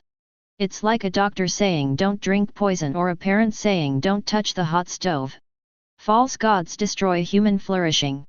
They're not gods at all, so devotion to them disconnects us from reality, from true source of life. God's jealousy is for our good, protective rather than possessive. Moreover, the Incarnation reveals that God's self-assertion includes radical self-emptying, kenosis. The I Am becomes the one who washes feet, who serves rather than being served, who lays down his life. Christ's declaration I am among you as one who serves transforms how we understand divine self-assertion. It's not egotistical dominance but self-giving love. The mystery is this: precisely because God is absolute being, absolute fullness, absolute perfection, he can give himself completely without loss, love without need, create without self-interest. Human narcissism comes from emptiness trying to fill itself. Divine self-assertion comes from fullness that overflows into generous creativity. Question 4. If Jesus is I Am, why don't all Jews accept this interpretation? This question has profound historical, theological, and hermeneutical dimensions. For 2 millennia, Christian and Jewish interpreters have read Exodus 3:14 and the Yuan 9 Ego I Me sayings differently. Why the divergence? First, the Jewish objection, to identify a human being however extraordinary with the Yahweh who declared I am at the burning bush appears to violate the fundamental principle of Jewish faith, the absolute unity and uniqueness of God. The Shema declares, Hear O Israel, the Lord our God, the Lord is one. To claim that Jesus shares divine identity seems to introduce duality or multiplicity into the Godhead, compromising monotheism. Moreover, Messianic expectations in Second Temple Judaism did not include the idea that Messiah would be divine. Messiah would be a human figure, anointed king, prophet, or priest who would restore Israel, defeat enemies, usher in God's kingdom. A crucified Messiah already contradicted expectations, a divine Messiah exceeded the conceptual categories. The Jewish reading of Exodus 3:14 focuses on God's promise to be present with Israel, to act in history on their behalf. I will be with you captures the relational dynamic. Yahweh is the God who liberates from slavery, who accompanies in wilderness, who gives Torah, who brings into promised land. The name signifies covenant faithfulness, not ontological abstraction. From this perspective, Christian interpretation appears to Hellenize a Hebrew text, importing Greek philosophical concepts of being and essence that weren't originally present. It seems to distort a concrete, historical, relational name into abstract metaphysics. And then to apply this metaphysical reading to Jesus appears doubly distortive. The Christian response involves several moves. First, Trinitarian theology claims to preserve monotheism while recognizing plurality and unity within the Godhead. There is one God, but this one God exists as three persons in eternal relation. The Father is God, the Son is God, the Spirit is God, yet there are not three gods but one God. This is paradoxical but not contradictory, Christians argue. Second, Christians see the Hebrew Scriptures as containing anticipations, types, and prophecies that only become fully intelligible in light of Christ. The angel of Yahweh who appears with divine prerogatives yet seems distinct from God the Father, the wisdom literature personifying divine wisdom as active in creation, the Son of Man figure in Daniel. These hint at distinctions within divine identity that Christianity makes explicit. Third, the Yuan 9 interpretation of I Am develops organically from Jewish soil. John's Gospel is deeply Jewish, saturated with Torah allusions, written for a Jewish Christian community wrestling with how to understand Jesus in relation to their ancestral faith. The Ego I Me sayings don't impose foreign categories but develop potential meanings already latent in the text. Fourth, Christians argue that the Incarnation doesn't compromise divine transcendence but reveals it. Only the true God could become human without ceasing to be God. The absolute qualitative difference between creator and creature paradoxically makes the Incarnation possible. God can do what's impossible for creatures. But intellectual arguments aside, the fundamental issue is historical. Did Jesus rise from the dead? For Paul and the early church, the resurrection validates Jesus's identity claims. If he remains dead, the I am declarations are blasphemous delusion. If he's raised, they're divine self-revelation. Everything hinges on this historical question. Jewish thinkers like Pinchas Lapide have acknowledged the genuine differences here while finding common ground. Both traditions affirm the one God revealed at Sinai. Both await eschatological fulfillment. Both find meaning through covenant relationship with this God. Christians believe fulfillment has proleptically occurred in Christ, Jews maintain we still await Messiah's coming. The I am question thus becomes eschatological. Will ultimate revelation vindicate Christian or Jewish interpretation? This allows mutual respect without pretending differences don't matter. Christians and Jews read the same text toward different conclusions because they stand in different relationships to Christ. Dialogue requires acknowledging these real differences while recognizing shared commitment to the God of Abraham, Isaac, and Jacob, the one who declares I am. Question 5. Can humans ever say I am without it being sinful pride? This question touches the nerve of proper relationship between creature and creator. If God alone properly says I am, does human self-assertion always constitute rebellion? Must we deny ourselves completely, efface our identity, dissolve into absolute submission? The answer requires careful distinction between legitimate self-affirmation and sinful self-exaltation. The Imago Dei theology establishes that humans genuinely exist, genuinely matter, genuinely possess value. Our I am is not illusion to be dispelled but reality to be acknowledged. False humility that denies one's existence or significance insults the Creator who made us. Biblical anthropology affirms creaturely goodness. God creates humans and declares creation very good. Humans are crowned with glory and honor, given dominion, blessed with divine image.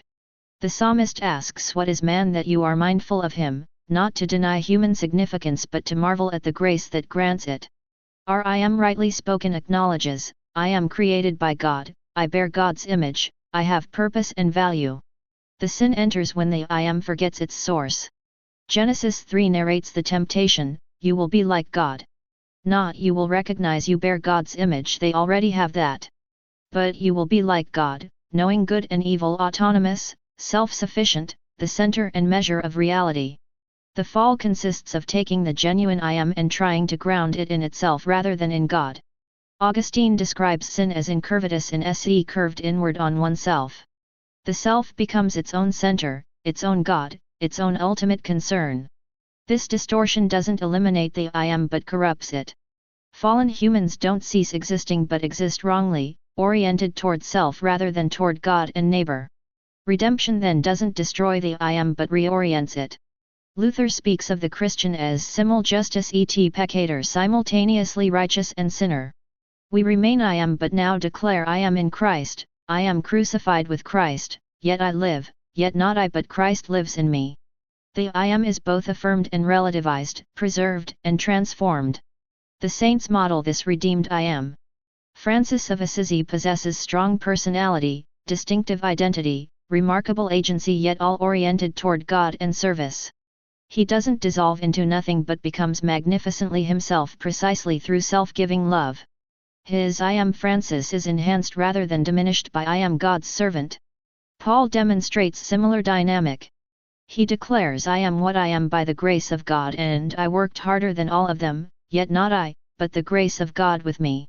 Strong self-awareness and robust agency coexist with radical dependence on grace. The I am and not I but Christ don't cancel each other but create paradoxical unity. The key is receptivity. The proud I am claims self-creation, self-sufficiency, self-justification. The humble I am receives existence as gift, acknowledges dependence, offers gratitude. Both say I am, but with utterly different tonality and meaning. One claims credit, the other gives thanks. In psychological terms, healthy narcissism differs from pathological narcissism. Some degree of positive self-regard, sense of agency, recognition of one's value proves necessary for mental health. The person with no sense of I am, with complete self-negation, cannot function.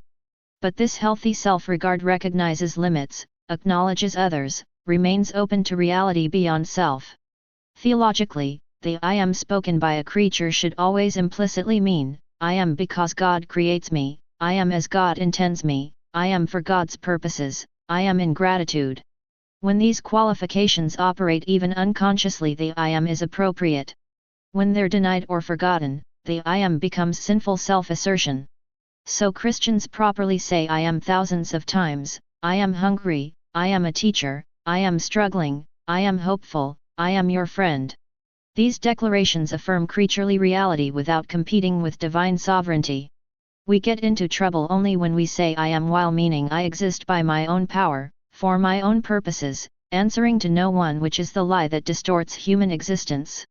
Question 6. What about people who experience no stable I am, those with dissociative disorders or profound mental illness? This question confronts theology with the reality of human fragility and neurological complexity. If I am represents the fundamental structure of human existence, what happens when this structure fragments or never properly forms? Does God's image persist in those who cannot coherently declare I am?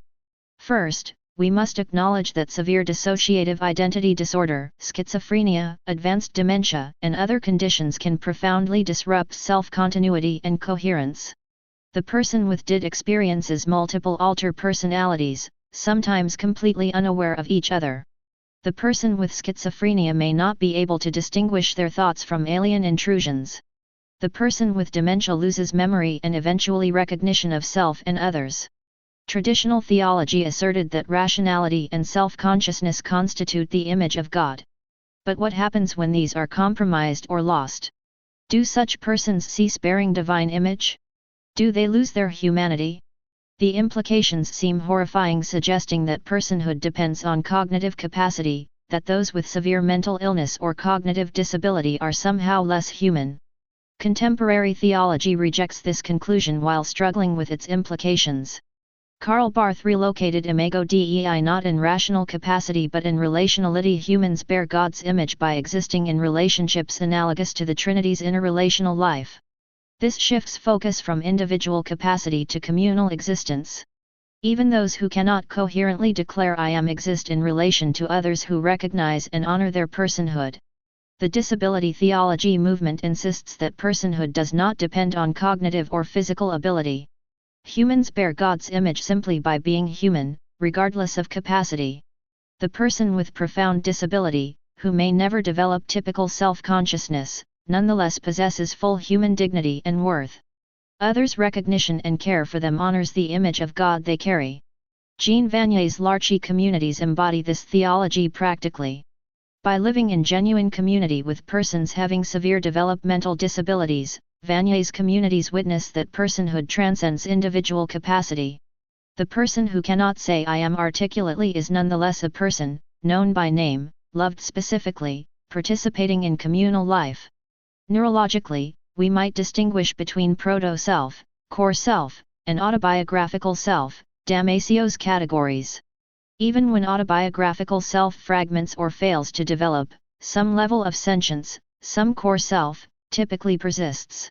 The person with dissociative disorder has disrupted integration but not complete absence of consciousness. Each alter possesses subjectivity even if overall unity is compromised. Theologically, we might say that God knows and holds the I am even when the person cannot. The fragmented self is not thereby erased from divine awareness. God sees the unity that the person cannot experience. God maintains the truth of their existence even when they lose access to it. This parallels how Christian theology understands death. When persons die, they lose consciousness, cease experiencing I am from within. Yet theology affirms they continue to exist in God's memory, knowledge, and love. The I am persists in divine consciousness until resurrection restores it to explicit self-consciousness. Similarly, in states of unconsciousness, sleep, anesthesia, coma, the I am temporarily disappears from subjective experience. Yet we don't believe the person ceases existing. Something persists through the gap. Theology would say God maintains their existence and identity even when they cannot. For those with mental illness, this suggests that the image of God, their irreducible personhood, persists even when subjective experience of unified selfhood is compromised. The I am spoken by others on their behalf by family, caregivers, the faith community honors a truth about them that they may not be able to access themselves. Practically, this means treating all persons, regardless of cognitive capacity or mental coherence, with full dignity. Never reducing someone to their diagnosis. Never assuming that inability to declare I am coherently means absence of personhood. Creating spaces where those with severe mental illness are included in community, named, known, valued. It also means recognizing that the I am exists on a spectrum for all humans.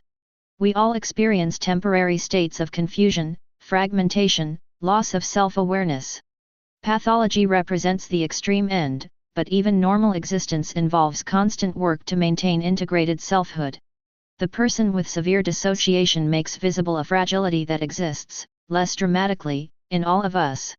This theological humility acknowledges mystery. We cannot fully explain how divine image persists in those who lack typical human capacities. But we trust that God's creative love extends to all, that God's I am sustains every I am however dimmed or fragmented, that resurrection will restore wholeness to all who have suffered fractured existence. Question 7. How can I am be both transcendent, totally other, and immanent, intimately present? This question addresses perhaps the central paradox of the Exodus declaration. The God who declares I am from the burning bush is simultaneously the utterly transcendent one beyond creation, incomprehensible, holy, and the intimately present one appearing to Moses, speaking personally, actively engaged in Israel's history. How can these coexist? The burning bush itself symbolizes this paradox. The bush burns but is not consumed. It contains divine fire without being destroyed by it.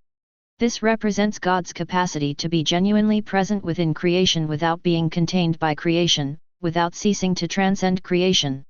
The finite accommodates the infinite without the infinite being reduced to finitude. Classical theology developed sophisticated categories to address this.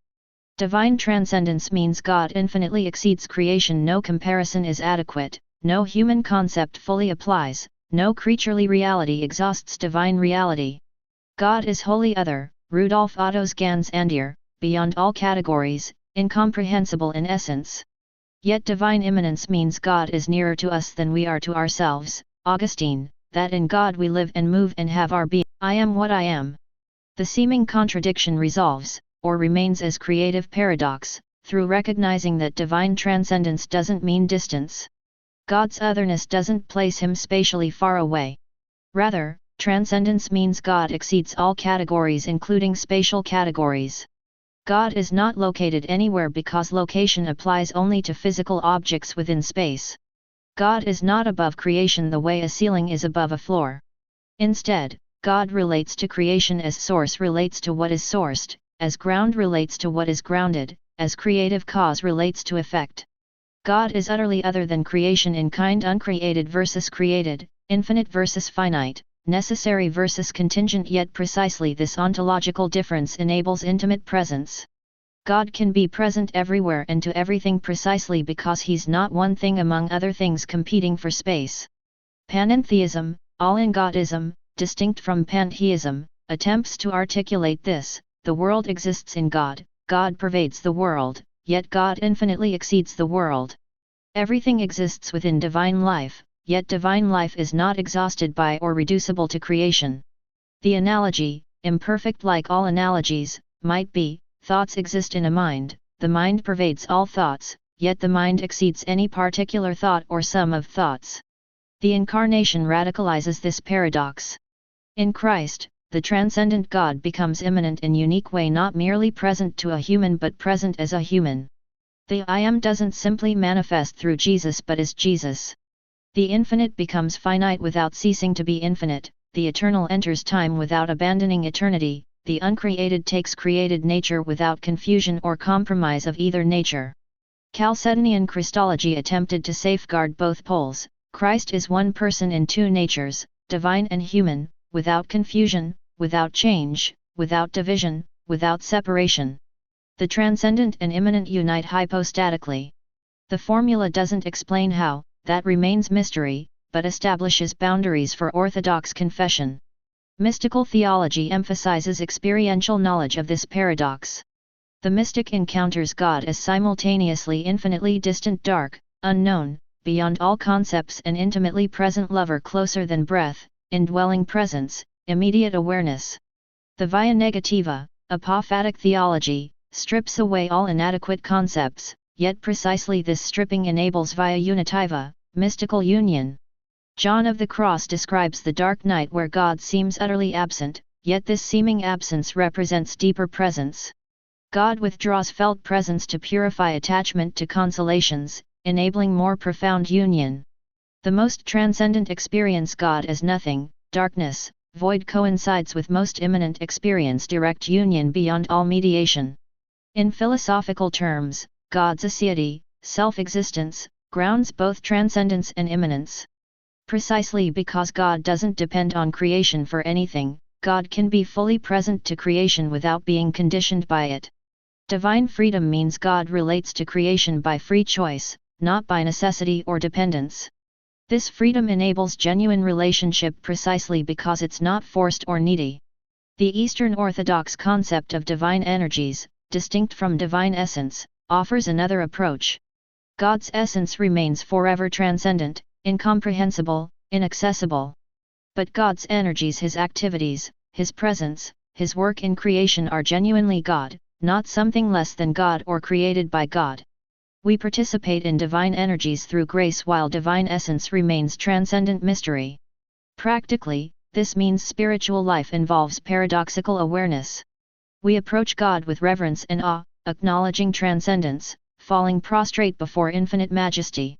Yet simultaneously we approach with confidence and intimacy, as children to Abba, as friends to friend, knowing God desires close relationship. Neither pole should be abandoned for the other. The I Am thus names the God who is infinitely beyond us yet intimately with us, the God who utterly transcends yet fully indwells, the God we can never comprehend yet can truly know. The paradox isn't a problem to be solved but a mystery to be inhabited, a reality that transforms human existence by relativizing all simple categories. Question 8. If God doesn't change, immutability, how can I Am mean anything dynamic or relational? This question probes the tension between classical theism's emphasis on divine immutability, unchangeability, and biblical portrayals of God who responds, grieves, changes plans, relates personally. The God who declares I Am in Exodus immediately acts in history, hearing cries, promising liberation, entering into covenant. How does changeless being become active agent? Classical theism, developed through Augustine, Anselm, Aquinas, and others, argues that God must be immutable because change implies either improvement, which means previous imperfection, or deterioration, which contradicts divine perfection. God as perfect, complete actuality, actus purus, cannot change because change requires unrealized potential. God has no potentiality. God simply is, fully, completely, eternally. Moreover, time itself is a created reality. God exists eternally, which doesn't mean everlasting duration, existing through all time, but timelessness, existing beyond time. From eternal perspective, all temporal moments are equally present to God. God doesn't wait for future or remember past. God's I Am is absolute present, eternal now. In this framework, when Scripture portrays God as responding to prayer or changing plans, this represents anthropomorphic accommodation to human understanding. God knows eternally what will occur, including human actions and prayers. God's eternal decree includes both our prayers and what appear to us as divine responses, though from God's perspective there's no temporal sequence. This classical view preserves divine transcendence, sovereignty, and perfection. It seems philosophically rigorous, avoiding anthropomorphic projection of human changeability onto God. But it creates severe problems for genuine divine-human relationship. How can God truly love if love involves responsiveness? How can God grieve if grief means being affected by events? How can God decide if decision involves moving from one state to another?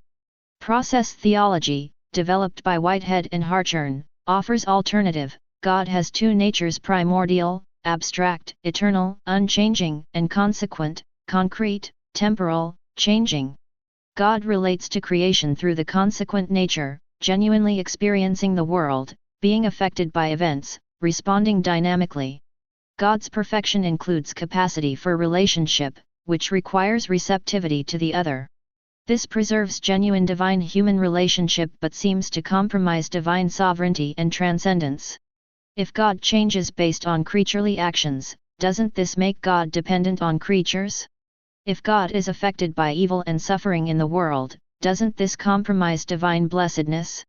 Process theology accepts these implications as necessary for coherent theism, but classical theists find them unacceptable. Open theism offers middle position. God is eternally perfect in nature and character but freely chooses to create time and enter into temporal relationships. God knows all that can be known but the future actions of free creatures cannot be known, they don't yet exist to be known. God genuinely responds, genuinely relates, genuinely risks in creating free beings whose choices God doesn't determine or exhaustively foreknow. This preserves both divine perfection and dynamic relationality but seems to compromise divine sovereignty and exhaustive knowledge. If God doesn't know what we'll choose, how can God guarantee ultimate purposes will be accomplished? Open theists argue God's wisdom and power are sufficient to work with any possible creaturely choices, achieving divine purposes without determining them. Biblical theology complicates these philosophical positions. Scripture unashamedly portrays God who repents, Genesis 6:6, who changes his mind in response to intercession, Exodus 32, who grieves, Isaiah 63:10, who is pleased or displeased by human actions. The I Am who appears to Moses actively intervenes in history, performs signs and wonders, leads Israel through wilderness. This is personal, dynamic, engaged God. Yet Scripture also affirms God's unchangeability. I the Lord do not change, Malachi 3:6, God is the Father of lights with whom there is no variation or shadow due to change, James 1:17. These texts seem to support classical immutability. The resolution may involve distinguishing kinds of change. God's essential nature, holiness, love, justice, wisdom doesn't change. God doesn't learn, mature, improve, or deteriorate in character. But God's relational disposition can vary in response to creaturely actions without this compromising divine perfection. God relates differently to righteous versus wicked, responds uniquely to each person and situation, without this meaning God's nature fluctuates. Analogies prove imperfect but helpful. The sun doesn't change, yet relates differently to moon versus earth because they're at different distances. The unchanging sun creates varying effects based on what receives its light. Similarly, God's unchanging nature produces varying effects based on creaturely receptivity and disposition. Or, a perfect judge maintains unwavering commitment to justice, unchanging nature, yet renders different verdicts based on different cases, relational variation. The judge's character doesn't fluctuate, but appropriate responses differ based on circumstances. Incarnational theology adds another dimension. In Christ, God enters time, experiences human development, learns obedience through suffering, Hebrews 5:8, genuinely lives temporal existence. Does this mean God changes?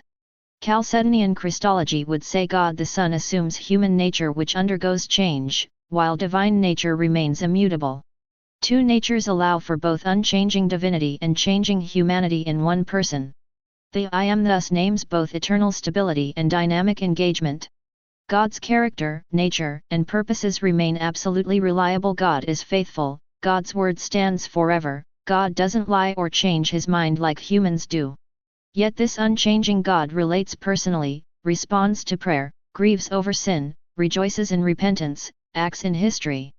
Perhaps the deepest answer is that God's immutability doesn't mean static, frozen indifference but perfect consistency of character that includes dynamic relationality.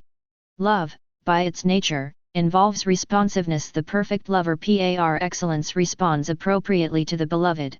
God's unchanging nature is love, 1 John 4:8, and perfect love includes perfect responsiveness.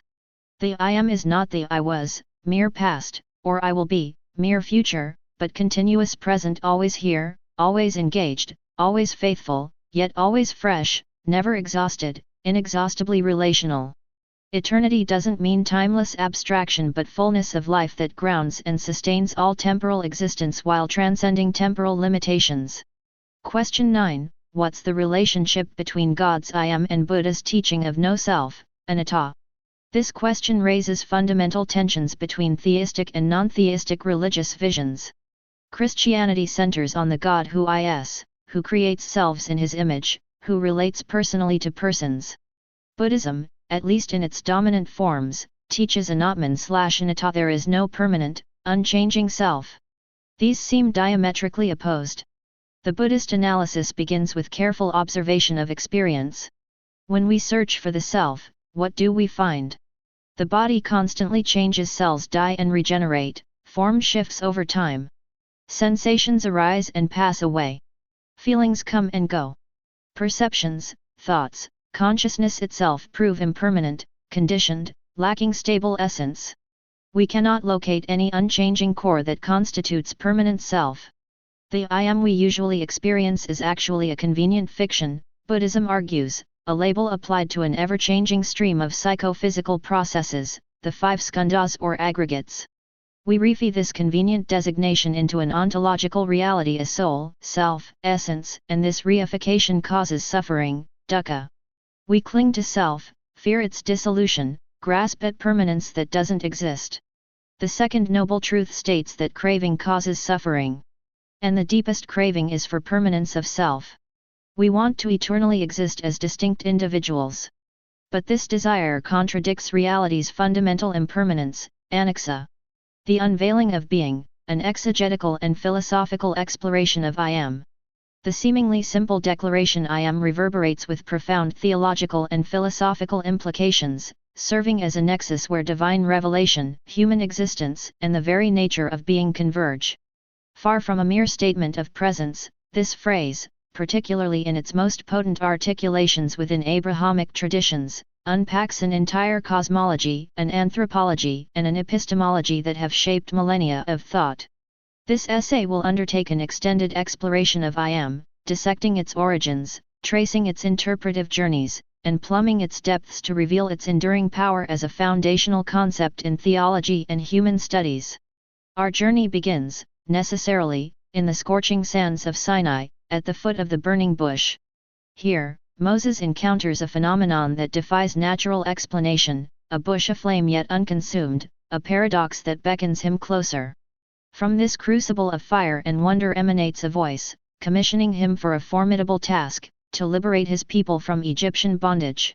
When Moses, overwhelmed and underprepared, asks for the name of the divine being who sends him, he receives an answer that is both revelation and enigma, I am who I am, Exodus 3:14. The Hebrew original, Ehai Asher Ehai, is pregnant with meaning, and its translation into I am in the Septuagint and subsequent English versions solidifies its iconic status. This initial divine self-disclosure is not a proper noun in the conventional sense. It does not limit God to a category or define him by external attributes. Instead, it asserts an absolute, unconditioned existence. I am signifies self-sufficiency, eternal presence, and radical immanence. God is not I was or I will be, but I am, eternally present, the ground of all being. This is a name that reveals through concealment, a definition that defies categorization. It posits a God who is dynamically active in history, I am sending you, yet utterly transcendent, unbound by the constraints of time or human understanding. The implications of this Sinaitic revelation are manifold. Theologically, I Am establishes Yahweh as the Kausasui, the uncaused cause, the ultimate reality from whom all other existence derives. It distinguishes the God of Israel from the myriad pagan deities, whose powers were often circumscribed by natural forces or human imagination. Yahweh's I Am declares sovereignty over creation, history, and destiny. For the nascent Israelite nation, enslaved and identityless, this divine self-identification offered a radical redefinition of their relationship with the sacred. Their God was not a tribal deity to be appeased, but the very source of existence, intimately involved in their liberation. Philosophically, I Am throws open the doors to profound ontological inquiry.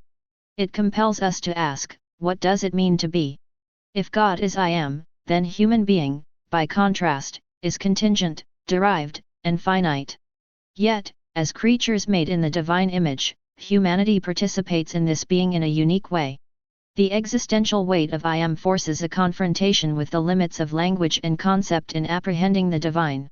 It suggests that ultimate reality is not something to be fully grasped or named, but rather encountered and acknowledged in its raw, unmediated existence. The journey of I am does not end at Sinai, it finds a powerful echo and expansion in the New Testament, particularly in the Gospel of John.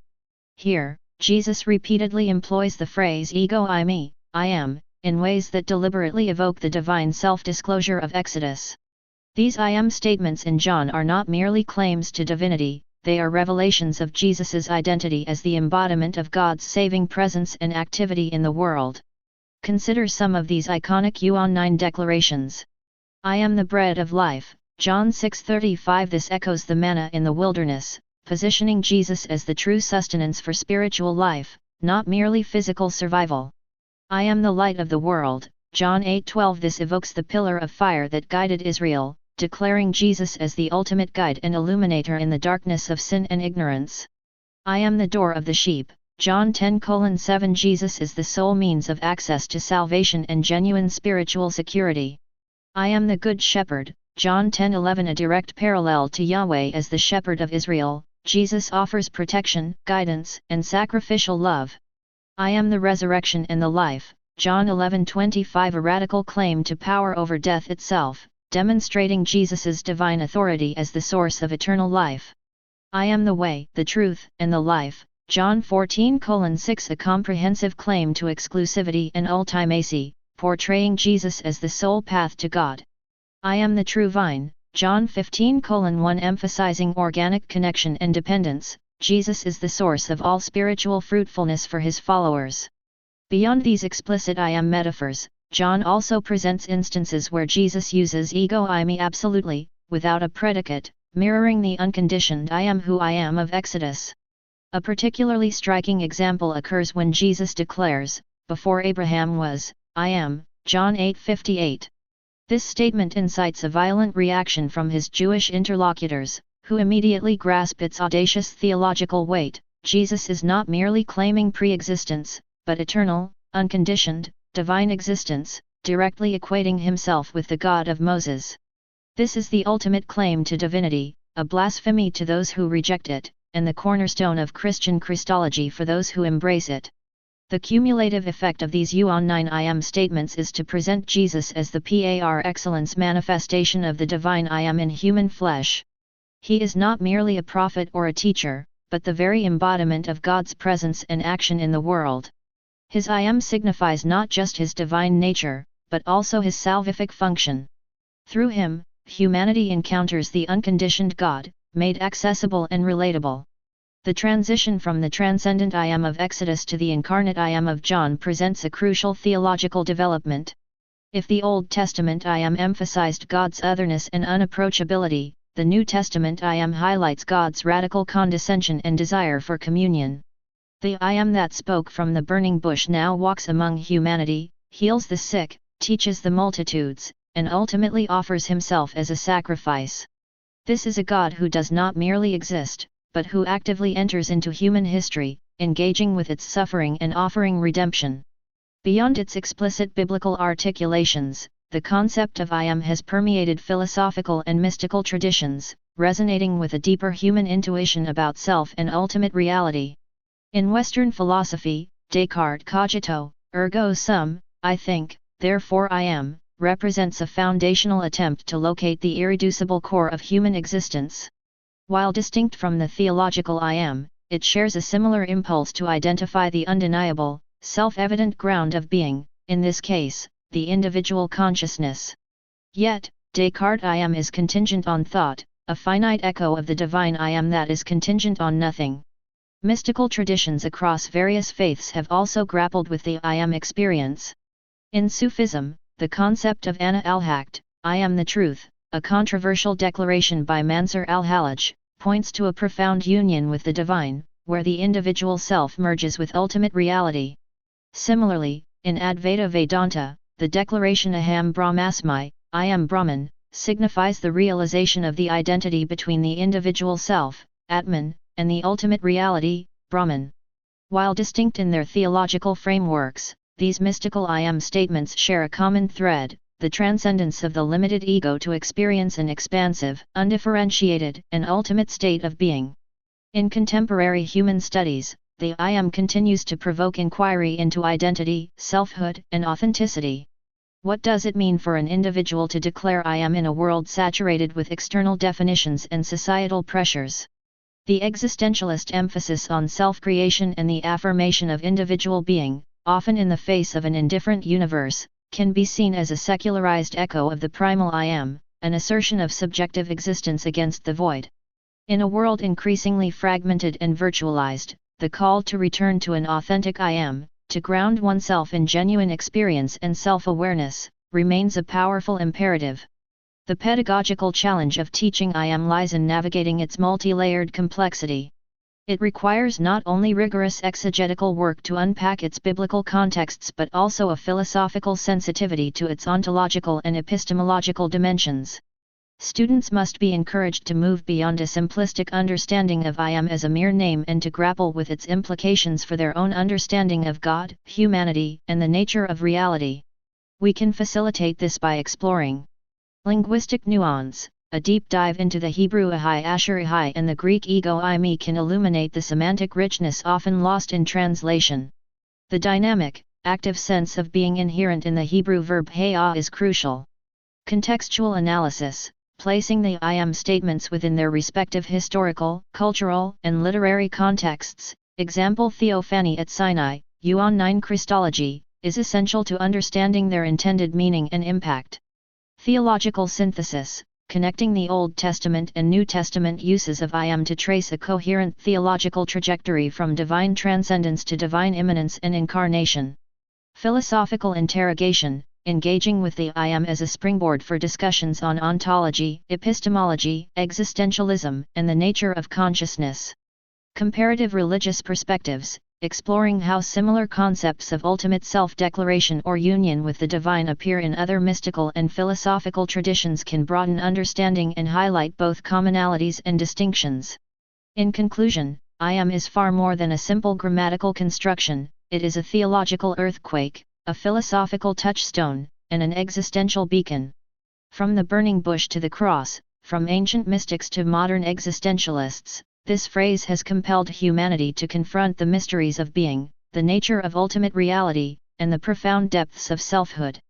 To truly understand I am is to embark on a journey that transcends mere intellectual assent, demanding an encounter with the unconditioned, the eternal, and the very ground of all that is. As scholars and seekers, our task is not to fully contain the I am within our definitions, but to continuously unpack its infinite implications, allowing its revelatory power to reshape our understanding of the divine and ourselves. The theological and anthropological significance of I am, a comprehensive exploration. The phrase I am resonates with profound theological and anthropological implications, serving as a nexus of divine self-revelation, human identity, and existential inquiry. Rooted in the Hebrew Bible's declaration of Yahweh's name in Exodus 3:14, I am transcends its linguistic origins to become a universal symbol of being, agency, and relationality.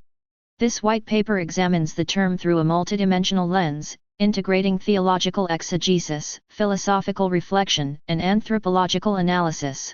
It explores the divine I am as an ontological foundation, its echoes in human self-understanding, and its implications for contemporary theological discourse. Designed to inform pedagogical approaches, this essay offers a rigorous framework for teaching the concept in a classroom setting. The weight of I am. The declaration I am is among the most potent and enigmatic phrases in religious and philosophical thought. Its origins in the Hebrew Bible, where God reveals the divine name as Ahai Asher Ahai, I am who I am or I will be what I will be, to Moses at the burning bush, Exodus 3:14, establish it as a cornerstone of Judeo-Christian theology. Yet, its significance extends beyond monotheistic traditions, resonating in philosophical inquiries into being, selfhood, and existence. For a PhD-level course in theology and human studies, I am offers a rich tapestry for exploring the intersection of divine ontology and human anthropology. This essay unfolds in three primary sections: the theological roots of I am in divine self-disclosure, its anthropological implications for human identity, and its contemporary relevance in theological and existential discourse. Part I, Theological Roots of I Am. 1.1 The Divine Name in Exodus 3:14. The revelation of God's name as Ahai Asher Ahai in Exodus 3:14 is a pivotal moment in biblical theology. The Hebrew verb haya, to be, in the first person singular, combined with the relative pronoun asher, yields a phrase that resists static translation. Scholars debate whether it means I am who I am, emphasizing eternal existence, I will be what I will be, highlighting dynamic presence, or a blend of both. The Septuagint renders it as ego I me ho on, I am the one who is, influencing later Christian metaphysical interpretations, particularly in Hellenistic contexts. This divine self-naming is not merely a linguistic event but an ontological declaration. It positions God as the ground of being, self-existent and unconditioned by external forces. Unlike the gods of surrounding cultures, whose identities were tied to natural phenomena or tribal affiliations, Yahweh's I Am asserts absolute sovereignty and transcendence. The name resists objectification, refusing to be confined by human categories or idolatrous representations. As Martin Buber notes, I Am is a living voice that invites relationship rather than comprehension, a call to encounter the divine as a thou rather than an it. 1.2 I Am in the Gospel of John. The New Testament amplifies the theological weight of I Am through Jesus' 7 I Am statements in the Gospel of John, example I am the bread of life, John 6:35, I am the light of the world, John 8:12. These declarations echo the divine name, suggesting a Christological claim to divinity.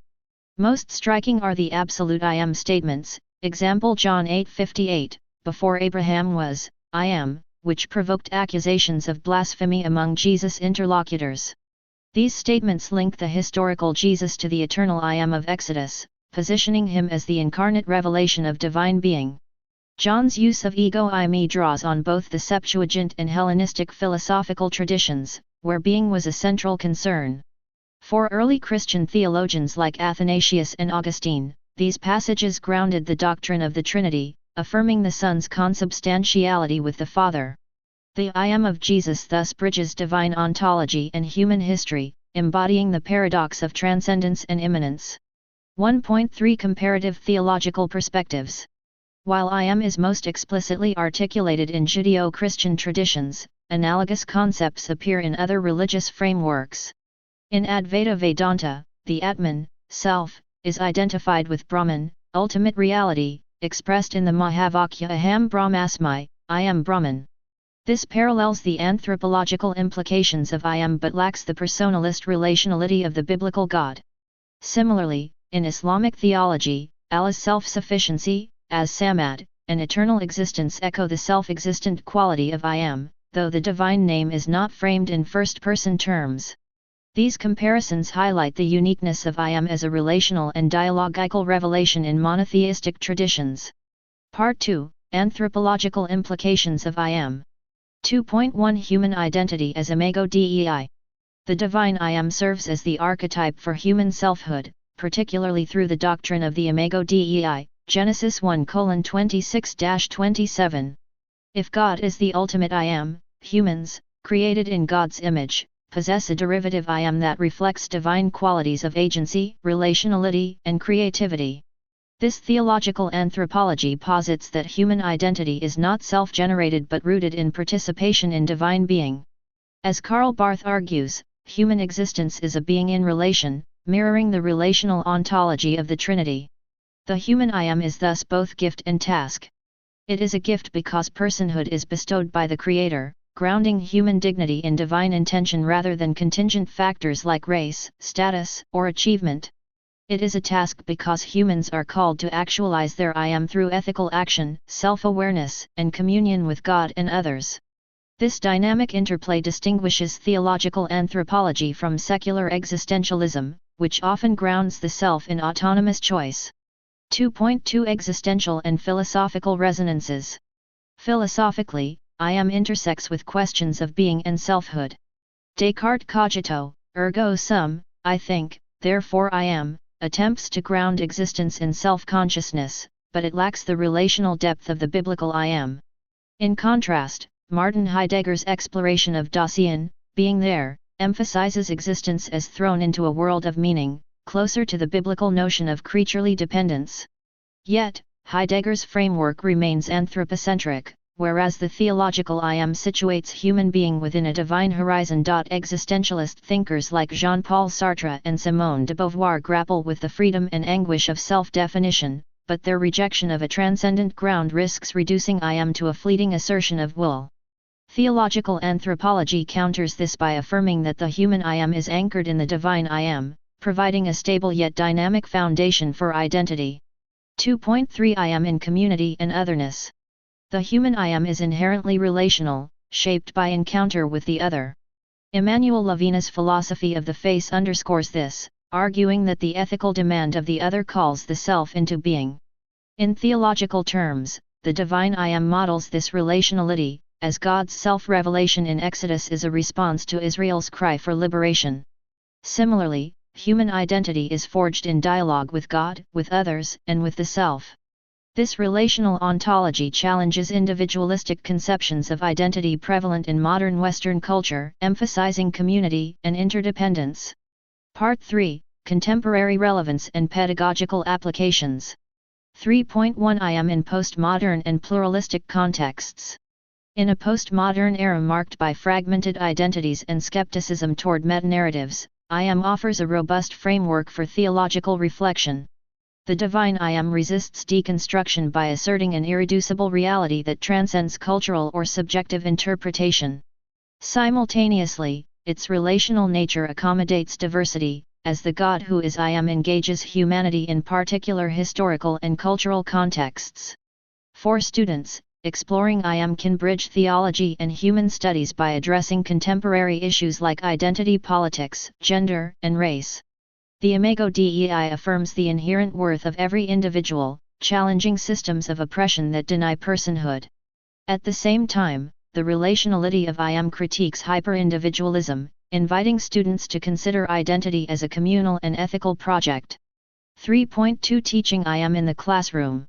To teach I am effectively, instructors should adopt a multidisciplinary approach, exegetical analysis, begin with close readings of Exodus 3:14 and John's I am statements, using historical critical and literary methods to unpack their theological depth.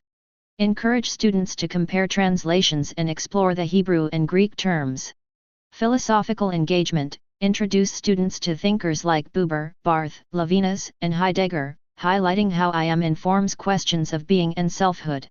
Assign comparative essays contrasting theological and secular perspectives. Anthropological application, facilitate discussions on how I am shapes human identity, using case studies from contemporary issues, example social justice, mental health, or technology's impact on selfhood. Encourage students to reflect on their own I am in light of the divine archetype. Interfaith dialogue, explore parallels in other traditions, example Hinduism, Islam, to foster interreligious understanding, while emphasizing the distinctiveness of I am in Judeo-Christian theology.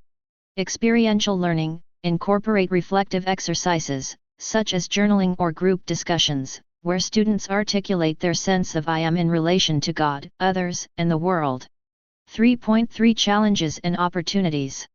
Teaching I am may encounter resistance in pluralistic classrooms, where students may question its relevance or challenge its monotheistic framework. Instructors should validate diverse perspectives while grounding discussions in the historical and theological specificity of the term. The universal resonance of I am as a statement of being can serve as an entry point for engaging secular or non-Christian students, inviting them to explore its implications for human existence. The enduring power of I am. The term I am is a theological and anthropological lodestar, illuminating the nature of divine being and human identity. As the self-revelation of God, it establishes an ontological foundation that transcends time and culture. As a mirror of human personhood, it affirms the dignity, relationality, and purpose of every individual. For scholars and students, I am is an invitation to wrestle with the mysteries of existence, to encounter the divine in history and community, and to articulate one's own I am in light of the eternal I am. In a world of flux and fragmentation, this ancient declaration remains a source of stability and hope, calling humanity to live authentically as beings created in the image of the One who is. This topic invites a synthesis of exegetical rigor, metaphysical exploration, and linguistic scrutiny worthy of advanced theology. Below is a doctoral-level white paper suitable for theological teaching, integrating biblical, philosophical, and anthropological frames. The metaphysical and theological dimensions of I am, a white paper. This phrase I am, first pronounced within the scriptural revelation of Exodus 3:14, functions as a metaphysical axis for Judeo-Christian theology and an ontological declaration of divine self-existence. This white paper examines the linguistic roots, biblical deployments, and philosophical implications of the tetragrammatic identity Ahai Asher Ahai as both a foundational linguistic utterance and a transcendent ontological claim. Through analysis spanning Hebrew linguistics, Christian metaphysics, patristic interpretation, and anthropological reflection, we unpack the undercurrent of divine being embedded in this formula and its ramifications for human personhood and consciousness. 1. Introduction, Language and Ontology. In all sacred language, the intersection between word and being demands scrutiny. The utterance I am, Hebrew, Ahai, is not a description of divine attributes but an announcement of self-originated existence. Unlike mythological deities, whose powers derive from prior causal orders, Yahweh's declaration inaugurates a theology of aseity existence in and from itself. The expression I am that I am bridges grammar and metaphysics, collapsing the difference between name and being. It is simultaneously linguistic minimalism and ontological maximalism. 2. Philological foundations, Ahai Asher Ahai. The Hebrew phrase Ahai Asher Ahai, derived from the root haya, to be or to become, operates both temporally and existentially. Ahai carries the sense I will be, pointing toward becoming rather than static existence. Thus, the phrase may read I will be what I will be. In this reading, God is not merely affirming present being, but asserting dynamic self-determination, the liberty to be whatever his will determines. This counters Hellenic ontology that equates divine being with timeless stasis. Translation history reveals a tension between existential and promissory readings. The Septuagint renders the phrase ego I me ho on, I am the one who is, which heavily influenced both the Yuan-9 Christology and later metaphysical interpretations in Christian theology. Yet the Hebrew text, in its fluid verbal aspect, suggests unbounded becoming, a divine existence unconfined by human temporalities. 3. The ontology of self-existence. Divine self-existence, or aseity, undergirds monotheism. Yahweh's I am is an apophatic statement defining God by what he is not, contingent, derived, or defined by another. The phrase resists metaphor, image, or genealogy. Philosophically, it anticipates the Aristotelian concept of the unmoved mover but transcends it by integrating volition and self-revelation.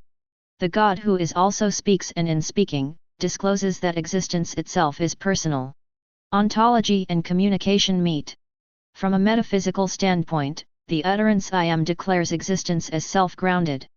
In human analogues, being is derivative, our I am depends upon relational, material, and temporal contingencies. In God, I am functions as ontology without contingency, self-existing awareness that is identical with its own act of being. 4. The Christological continuum, before Abraham was, I am. The New Testament intensifies the Old Testament's ontological claim. In John 8:58, Christ appropriates the very name disclosed in Exodus, collapsing temporal sequence, before Abraham was, I am. The syntax scandalizes logic, it denies chronological subordination, asserting eternal simultaneity of being. Christ's declaration fuses divine aseity with incarnational presence. Hence, I am in Christology becomes not only metaphysical but salvific, the eternal entering temporal embodiment without ceasing to be self-existent. Patristic interpreters such as Augustine and Athanasius read this as the divine esse ipsum being itself as personified logos. The Yuan-9 prologue, in the beginning was the Word, becomes a metaphysical echo of Exodus 3:14. The divine name thus migrates from the bush to the body, from eternal declaration to embodied word. 5. The anthropological mirror, the human I am. If God's declaration is pure self-existence, humanity's is derivative self-consciousness. Man's utterance I am is therefore a confession of participation, not origination. Genesis 1:27 discloses humanity as imago Dei, bearing the image of the self-existent one but not sharing his aseity. Yet, in consciousness, we mirror divine awareness. When a human says I am, he articulates epistemic self-recognition, he knows that he is. The echo reverberates up the ontological ladder, the creature knows of his own being precisely because he reflects the primal I am. This creates a theological anthropology wherein human subjectivity becomes an analogical mirror of the divine self-consciousness. The I that speaks is both finite and derivative, but it gestures toward its infinite prototype. 6. Mystical and philosophical extensions. In Jewish mysticism, especially within the Zoharic and Kabbalistic frameworks, I am becomes the cipher for the infinite light, Ein Sof, that continuously emanates creation through word and will. The divine name is understood not as a static statement but as pure actuality in endless self-revelation. Similarly, Christian mystics such as Meister Eckhart interpreted I am as the center of the soul, where divine being touches human being in silent union. The I with which I see God is the same I with which God sees me. Philosophically, I am stands against modern existentialism. Where for Sartre existence precedes essence, in the divine utterance being and essence are identical. God's being is his essence, no gap exists between his existence and nature. Thus, I am becomes the antidote to ontological nihilism, existence imbued with eternal identity. 7. Theological implications for modern thought.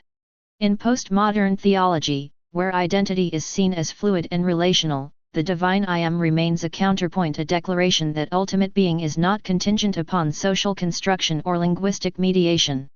Its metaphysical weight resists relativism, God is, irrespective of human conceptuality. At the same time, the dynamic tension of a high I will be protects theology from static essentialism, allowing for divine freedom, history, and relational revelation. For systematic theology, this synthesis self-existence with self-revelation anchors doctrines of creation, incarnation, and redemption. Creation exists because the self-existent God wills to share being. Incarnation reveals that same being within human form, redemption restores humanity to ontological communion with He who is. 8. Conclusion. The infinite predicate. I am functions as the infinite predicate of all theological discourse. Every divine act creating, redeeming, judging, indwelling arises from this self-existent core. The phrase is not ornamental, it is ontological structure. To speak of God without reference to I am is to speak of an effect without its cause, a word without its breath. When God declares I am, he establishes not merely divine identity but the very grammar of reality. Every creaturely existence is a conjugation of this eternal verb. Theology, linguistic philosophy, and anthropology must therefore begin and end in this recognition: being speaks, and in that speech all things are. The ontological and theological significance of I am. The phrase I am is one of the most profound and enigmatic expressions in human language, transcending cultural and temporal boundaries. It encapsulates the essence of existence, identity, and being, and has been a subject of deep contemplation in theology, philosophy, and human studies. This essay will delve into the multifaceted nature of I am, exploring its origins, its significance in various religious and philosophical traditions, and its relevance to contemporary discussions on identity and existence. The biblical context. In the Abrahamic traditions, I am is most famously associated with God's revelation to Moses in the burning bush, Exodus 3:14. In this narrative, God identifies himself as I am who I am, or I am that I am, a declaration that has been interpreted in various ways. Theologians and scholars have long debated the implications of this self-identification, with some arguing that it signifies God's eternal and unchanging nature, while others see it as an affirmation of God's self-sufficiency and independence from creation. The phrase I am in the Bible is often associated with the Tetragrammaton, Yahweh, which is considered the most sacred name of God in Judaism. This connection underscores the profound nature of the term, linking it to the very essence of the divine. In Christian theology, I am is also closely tied to the concept of the Logos, the Word of God, as articulated in the Gospel of John. Here, Jesus identifies himself with a series of I am statements, such as I am the bread of life, I am the light of the world, and I am the way, the truth, and the life. These statements not only affirm the divine nature of Christ but also offer a path to spiritual enlightenment and salvation. Philosophical interpretations. In philosophy, I am has been a central theme in the exploration of consciousness, existence, and identity. Descartes' famous statement, cogito, ergo sum, I think, therefore I am, while not a direct translation of I am, shares a similar philosophical underpinning. It posits the existence of the thinking subject as the foundation of all knowledge, emphasizing the primacy of consciousness in the quest for certainty. Existentialist philosophers, such as Jean-Paul Sartre, have also grappled with the implications of I am. For Sartre, the concept of being is inextricably linked to consciousness and freedom. He argues that existence precedes essence, meaning that humans are not defined by any predetermined nature but are instead the sum of their choices and actions. In this context, I am becomes a declaration of individual responsibility and authenticity, a call to embrace one's freedom and create one's own meaning in life. Eastern perspectives. In Eastern philosophies, particularly in Hinduism and Buddhism, the concept of I am is often approached through the lens of non-dualism and the interconnectedness of all things. In Hinduism, the Upanishads explore the nature of the self and the ultimate reality, often using the phrase Aham Brahmasmi, I am Brahman, which echoes the idea of I am as a declaration of unity with the divine. Buddhism, while rejecting the notion of a permanent, unchanging self, still engages with the concept of I am through its teachings on mindfulness and the present moment. The practice of meditation, for instance, involves a deep awareness of the self in the present, often expressed through the simple acknowledgement of I am. This practice aims to cultivate a sense of presence and clarity, allowing individuals to transcend the illusions of ego and attachment. Contemporary relevance. In contemporary discourse, the phrase I am continues to resonate, particularly in discussions of identity, self-actualization, and social justice. The I am statements have been used as powerful affirmations in personal development and self-help literature, encouraging individuals to embrace their true selves and live authentically. Similarly, in social movements, such as the Black Lives Matter movement, the phrase I am has been reclaimed as a declaration of dignity and resistance against systemic oppression. The term also finds relevance in the realm of psychology, where it is often used in therapeutic contexts to help individuals explore and affirm their identity.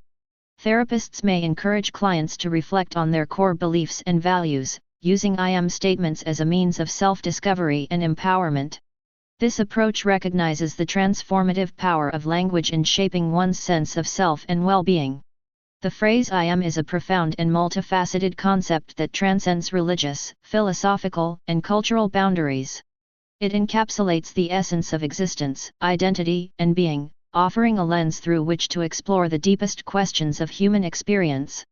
Whether understood as a divine revelation, a philosophical principle, or a personal affirmation, I am invites us to contemplate the nature of our existence and our place in the cosmos.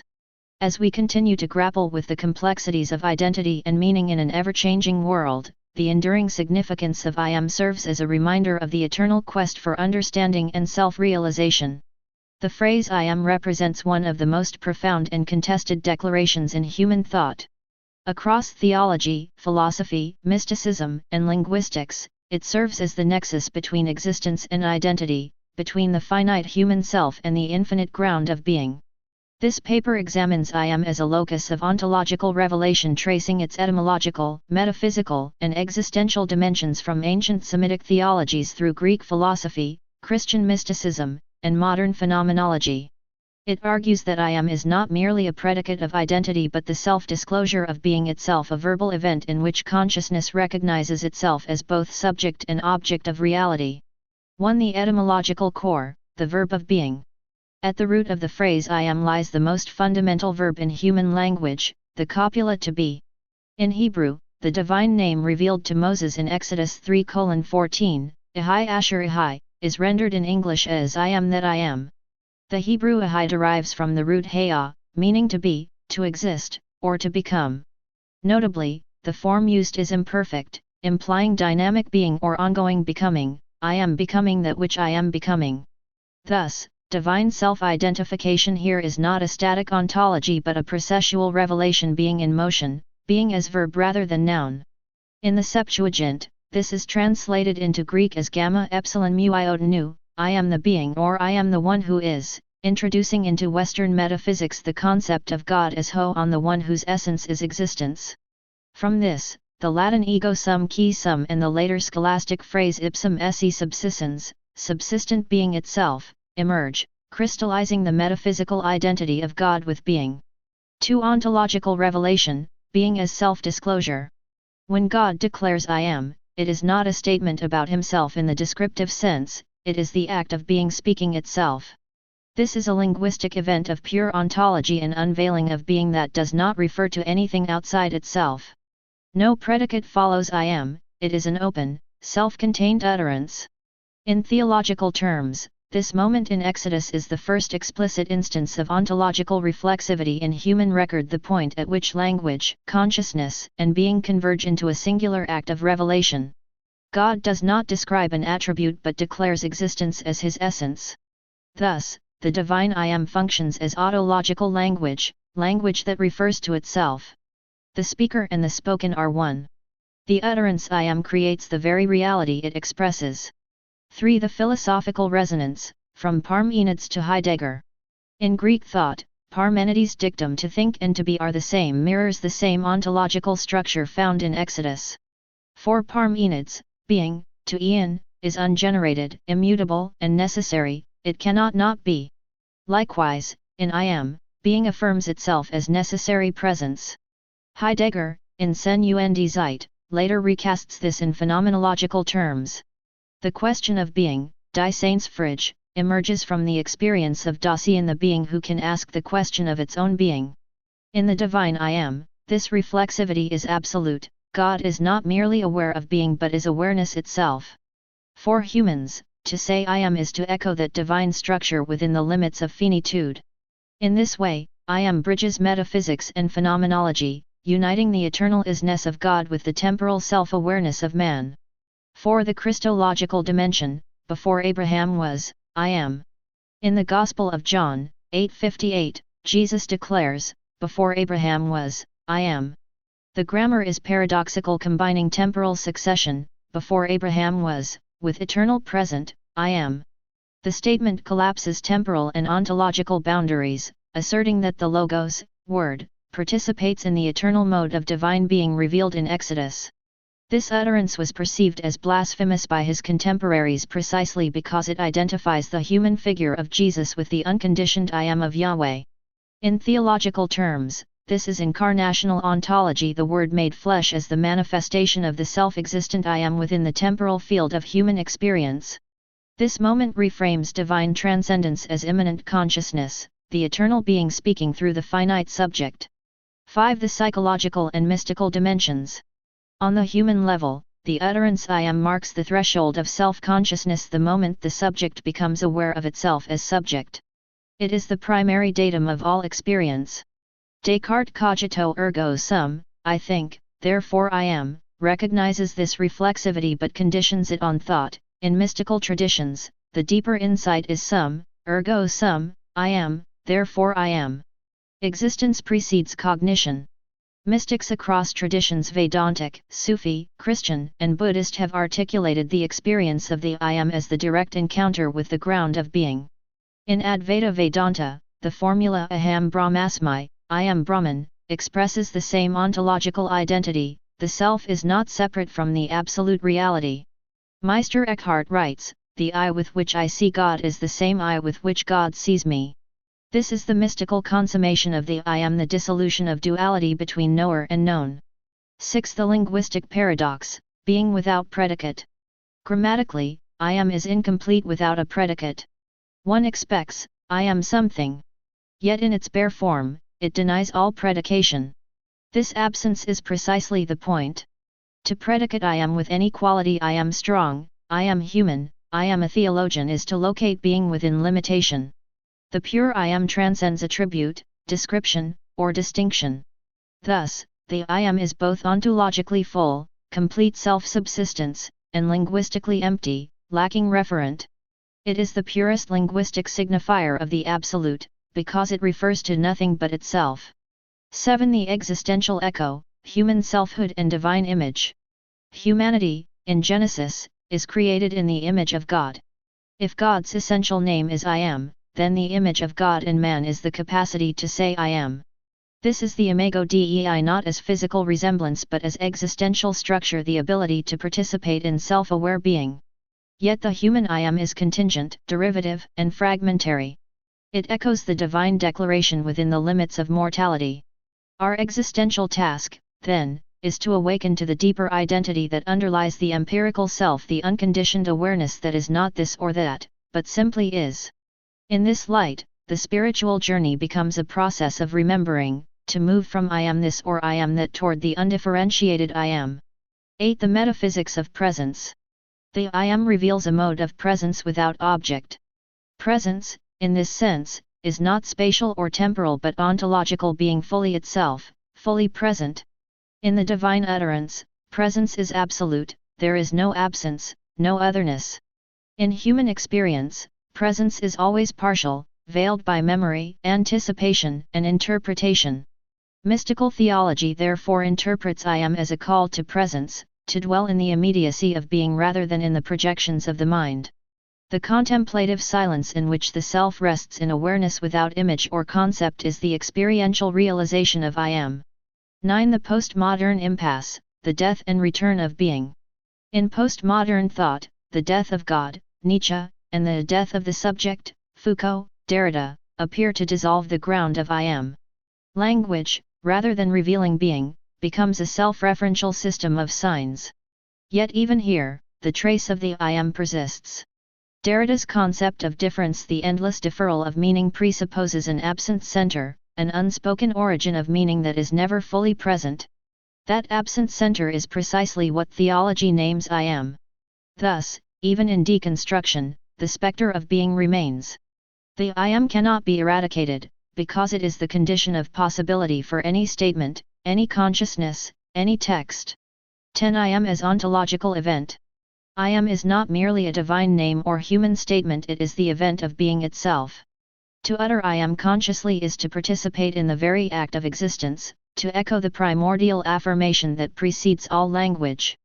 The theologian, the philosopher, and the mystic each approach this utterance from different angles, yet all converge on the same realization, that being, consciousness, and divinity are not three things but one mystery perceived at different depths. I am is the first word and the last, the alpha and the omega of all discourse. It is the heartbeat of ontology, the silent affirmation beneath every thought. Every creature that says I am does so because being first spoke it. The phrase I am stands as one of the most profound declarations in theological history, encapsulating divine self-existence, ontological primacy, and the mystery of personhood. This white paper explores the term across biblical, philosophical, and anthropological dimensions, tracing its emergence in Exodus 3:14, its Christological expansion in the Gospel of John, and its implications for human identity, metaphysics, and theological anthropology.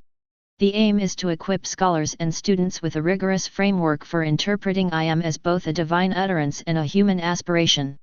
The weight of a name. In Exodus 3:14, when Moses asks God for his name, the response is not a label but a metaphysical assertion, Ehai Asher Ehai, translated as I am who I am. This moment marks a rupture in human understanding of divinity. God does not define himself by relation, function, or mythic genealogy. He defines himself by being. This is not a name, it is an ontology. It is the declaration of aseity, existence from and of oneself. The implications are staggering. God is not contingent, not derived, not describable. He simply is. Theological foundations, Exodus and the name of God. The Hebrew Ahai is a first-person singular imperfect form of Haya, to be. The imperfect tense suggests ongoing action. I am becoming, I will be. This is not static existence but dynamic being. God is not merely present, he is presence itself. The Tetragrammaton Yahweh, derived from the same root, becomes the sacred name of God, unpronounceable, ineffable, and ultimately uncontainable. This moment in Exodus is not a linguistic curiosity, it is a theological revolution. In the ancient Near East, gods were named by their domains, fertility, war, harvest. Yahweh refuses categorization. He is not a god of something. He is being itself. Christological expansion, the Yuan 9 I am statements. In the Gospel of John, Jesus appropriates the divine name with radical clarity. 7 times he declares I am, followed by metaphors that reveal his identity and mission. I am the bread of life, John 6:35. I am the light of the world, John 8:12. I am the door, John 10:9. I am the good shepherd, John 10:11. I am the resurrection and the life, John 11:25. I am the way, the truth, and the life, John 14:6. I am the true vine, John 15:1. Each statement is a theological prism, refracting divine identity into relational, salvific, and existential dimensions. But the most arresting moment comes in John 8:58, before Abraham was, I am. Here, Jesus does not say I was. He says I am, claiming timeless existence, divine identity, and unity with the God of Exodus. Philosophical resonance, ontology and selfhood. The phrase I am is not confined to theology. It reverberates through philosophy. Descartes' cogito ergo sum, I think, therefore I am, attempts to ground existence in consciousness. Heidegger's Dasein explores being as presence in the world. Yet both fall short of the radical self-sufficiency of the biblical I am. In metaphysics, being is often divided into contingent and necessary. Human beings are contingent, we exist because of something else. God, as I am, is necessary, he exists because he is. This distinction is not semantic, it is foundational. It separates creator from creation, source from stream. Anthropological implications, human identity and divine image. If God is I am, what does it mean for humans made in his image?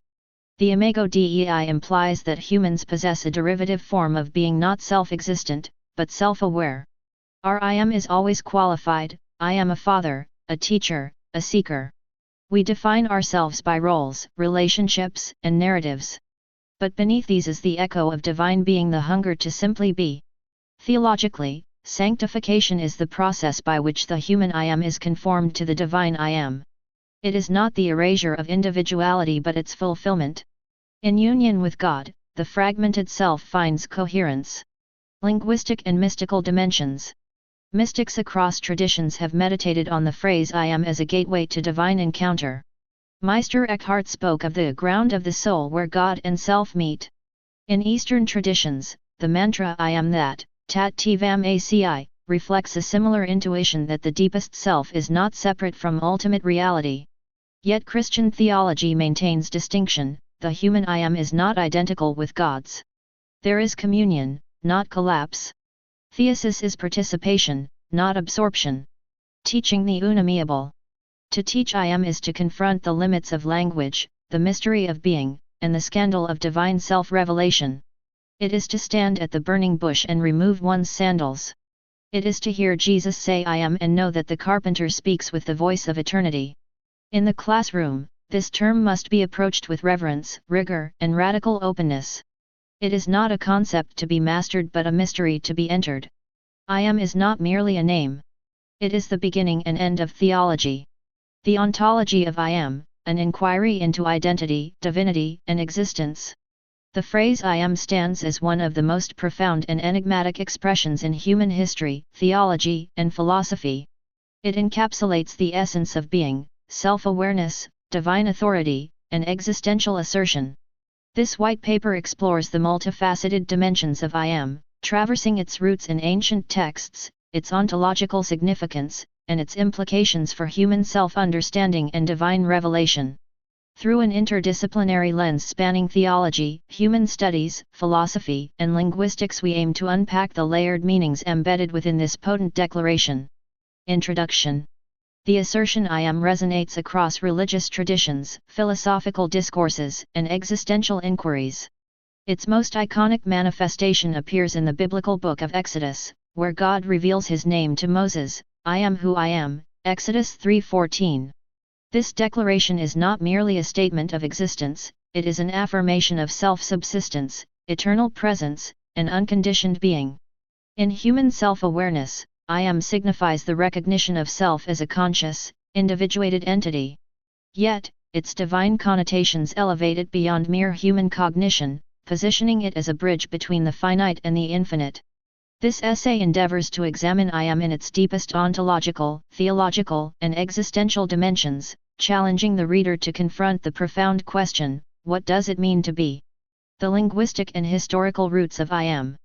The phrase I Am is rooted in the Hebrew verb, ahai, a form of the verb to be, signifying existence, presence, and eternal reality. Its usage in the biblical context is deliberate and layered, emphasizing God's self-existence and absolute sovereignty. Historically, I Am functions as an assertion of identity that transcends relational or conditional definitions. Unlike statements that specify qualities or attributes, I am good, I am powerful, the divine declaration eschews qualifiers, asserting existence itself as an unconditioned fact. Linguistically, I Am manifests as a fundamental existential statement. In many languages, the verb to be functions as a copula, linking subject and predicate. However, in the divine context, I Am is more than a grammatical construction, it is an ontological declaration and assertion of pure being. Theological significance of I Am. A. The divine name and self-existence. In the Hebrew Bible, God's self-designation as I Am, ahai, underscores divine self-sufficiency. Unlike human beings who depend on external factors, God's existence is autonomous and eternal. This self-identification informs the monotheistic understanding that God is the source of all existence. B. I Am as a revelation of the divine nature. The phrase encapsulates God's eternal, unchanging nature. It implies that God's being is not contingent upon anything else, it is the ground of all being. This ontological independence positions I Am as the ultimate reference point for existence itself. See the implications for divine transcendence and immanence. While I Am emphasizes God's transcendence, his existence beyond time and space, it also contains a promise of immanence, suggesting that God's presence permeates creation. The divine declaration becomes a foundation for understanding God's ongoing relationship with creation. I Am in human self-understanding. A. The human capacity for self-awareness. For humans, I Am signifies the capacity for self-consciousness, intentionality, and identity. It is the fundamental act of recognizing oneself as a distinct entity, an act that differentiates humans from other beings. B. Existential dimensions. Existential philosophers, such as Sartre and Heidegger, explore I Am as an act of existence that defines authentic being. Sartre's declaration "existence precedes essence" echoes the notion that the affirmation I Am is the starting point for constructing meaning and purpose. See the ethical and spiritual implications. The awareness of I Am entails responsibility and acknowledgement of one's agency and moral standing. Spiritually, it invites reflection on the divine spark within human consciousness, hinting at an intrinsic connection to the divine I Am. The paradox and power of I Am. A. The paradoxical nature. I Am embodies both simplicity and profundity. It is a straightforward assertion, yet it contains infinite depth. The paradox lies in its capacity to signify both the ultimate divine mystery and the mundane human experience of existence. B. Power and authority. In biblical narratives, I Am confers authority. Jesus' use of I Am in the Gospel of John, example before Abraham was born, I Am, is a provocative claim to divinity, linking himself to the divine self-identification. See the command "Say I Am." The phrase I Am becomes a command through divine authority, calling forth existence, affirming presence, and invoking divine power. It is a statement that commands recognition, respect, and acknowledgement of the fundamental reality of being. Philosophical reflections on I Am. A. Ontological foundations. Philosophers such as Plato, Aristotle, and Heidegger have pondered the nature of being. Heidegger's concept of being, sen, aligns with I Am as the fundamental affirmation of existence. The question "why is there something rather than nothing?" pivots on the acknowledgement of I Am as the primal act of being. B. The limitations of language. Language attempts to capture I Am, yet it inherently falls short of expressing the totality of existence. The phrase is both a declaration and a mystery, an acknowledgement of what cannot be fully articulated. See the search for meaning. I Am becomes a gateway to exploring the meaning of life, the divine, and the universe. It invites a contemplative stance, recognizing oneself as an expression of the infinite, and seeking coherence within that recognition. I am in mystical and esoteric traditions. Throughout mystical traditions, Jewish Kabbalah, Christian mysticism, Sufism, the phrase I am is invoked as a sacred name, a key to divine union, and a symbol of ultimate reality. The inner realization of I am often signifies enlightenment, self-realization, and union with the divine. I am is more than a phrase, it is the foundation of existence itself.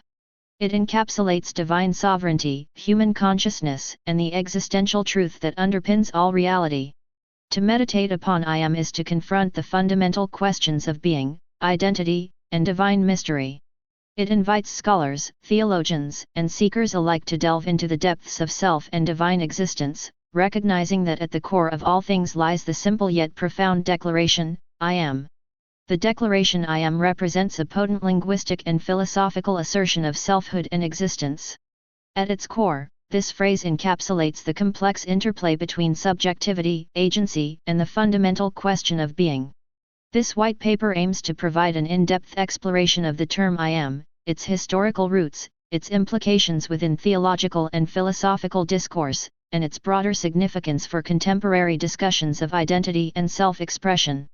The ancient origins of I am. The phrase I am has ancient roots in religious and spiritual contexts, most notably appearing in the Abrahamic traditions. In the Hebrew Bible, God reveals himself to Moses as I am who I am, Exodus 3:14, a cryptic declaration that affirms divine sovereignty and self-existence.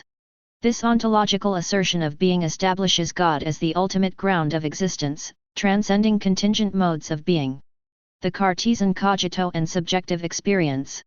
The 17th-century philosopher René Descartes is renowned for his foundational principle of knowledge, the cogito ergo sum, or I think, therefore I am. This axiom posits that one's subjective awareness of their own thought constitutes irrefutable proof of their existence. Descartes' emphasis on the subjective I highlights the epistemological significance of self-awareness and introspection, elevating the I am to a central tenet of modern philosophy. The I am and the self in existential philosophy.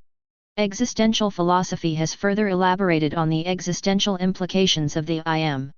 Martin Heidegger, for instance, examined the ontological structure of human existence, or Dasein, illuminating the constitutive relationship between the self and its temporal, spatial, and social horizons. According to Heidegger, the I am is not a static essence but a dynamic, situated mode of being in the world, underscoring the importance of lived experience and self-interpretation. Identity politics and the I am discourse. In contemporary discourse, the I am has become a powerful rhetorical tool for asserting individual identity and social belonging.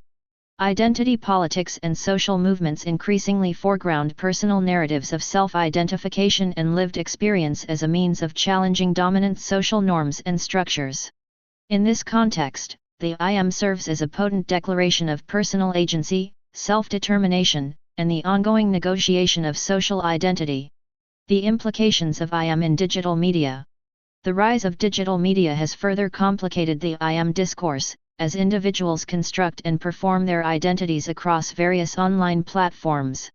Social media, in particular, allows users to curate their digital personas, often amplifying the performative dimensions of the I am. The digital realm both enables and complicates processes of self-expression, identity formation, and the mediation of social relationships. The term I am is a powerful linguistic and philosophical construct that encapsulates the ongoing negotiation of selfhood, existence, and identity. From its ancient roots in religious thought to its contemporary resonance within identity politics and digital media, the I am serves as a versatile and potent expression of personal agency and the human quest for self-understanding. By exploring the various implications of this deceptively simple phrase, we can enrich our understanding of its historical trajectory, philosophical significance, and enduring relevance for contemporary society. The nexus of being, an analysis of the term I am. The term I am constitutes one of the most enigmatic and ontologically pregnant utterances in the history of human thought. Functioning simultaneously as a divine self-designation, a philosophical principle, and the foundational declaration of self-awareness, it acts as a central pivot point for the study of theology, metaphysics, and human identity. This paper explores the I Am by tracing its scriptural origins, analyzing its philosophical consequences, and examining its crucial role in defining the human project of selfhood. The canonical revelation of I Am occurs in Exodus 3:14, where God addresses Moses from the burning bush, offering a name that is not a fixed attribute, but a perpetual, dynamic state, Ehai Asher Ehai. Traditionally rendered as I am that I am, or, arguably more accurately, I will be what I will be, this phrase establishes a core theological doctrine, absolute a contingency. This name resists static definition, operating instead as a verb of pure, self-sufficient existence. It is not merely a statement of presence, but a declaration of non-derivation. The divine being requires no past or future tense, only the perpetual, unconditioned present. Sheer act of being, ehai. The use of the Hebrew verb haya, to be/become, rendered in the imperfect tense, ehai, emphasizes duration and futurity, suggesting a God whose essence is to be present, always and everywhere, yet always becoming, or revealing, himself according to his own will. The I Am is the refusal of all predicates, it is pure sen, being, unadulterated by any scenes, beings, that can be named or contained. Implications for creation: if God is the absolute I Am, all of creation exists in a state of derived or secondary being. Creation is not an independent reality, but a contingent echo of the divine non-contingency. Human existence, therefore, is defined by its relationship to the I Am, moving from non-being toward an achieved, albeit temporal, selfhood. The theological declaration provides the conceptual fuel for core ontological inquiries in Western philosophy. Long before the Christian era, Parmenides declared the principle of non-contradiction concerning existence: being is, and non-being is not. This ancient principle establishes the fundamental, necessary unity and permanence that the divine I Am perfectly embodies. The profound link is most fully articulated in the work of Martin Heidegger, particularly in Being and Time. For Heidegger, the history of Western metaphysics is the history of forgetting being, sen, itself, focusing instead on the characteristics of beings, scenes. Divine I Am. Philosophical correlative. Pure, unconditioned existence. Heidegger's sen, being. The God who is. The ground of ontology. The I Am represents the metaphysical ground zero, the uncaused cause of existence that philosophy struggles to access through purely rational means.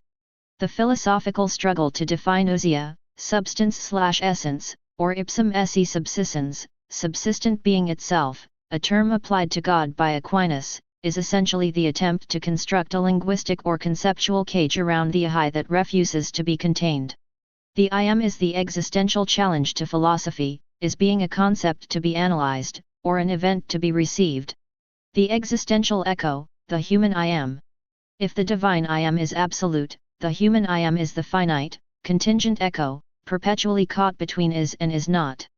This human declaration of existence is foundational to human studies, consciousness theory, and existential thought. The Cartesian threshold, René Descartes' cogito, ergo sum, I think, therefore I am, represents the reduction of the absolute I Am to a mere predicate of consciousness. The human self does not start with being, but with doubt and thinking. The self's existence is concluded from a mental act, making it a derived and introspective selfhood. In this framework, the human I Am is a fragile citadel built on the shifting sands of subjective experience, rather than an unshakable ontological foundation. The Sartrine project, existentialism, reframes the human I Am not as a conclusion, but as a project. Jean-Paul Sartre's dictum, existence precedes essence, fundamentally inverts the classical theological view.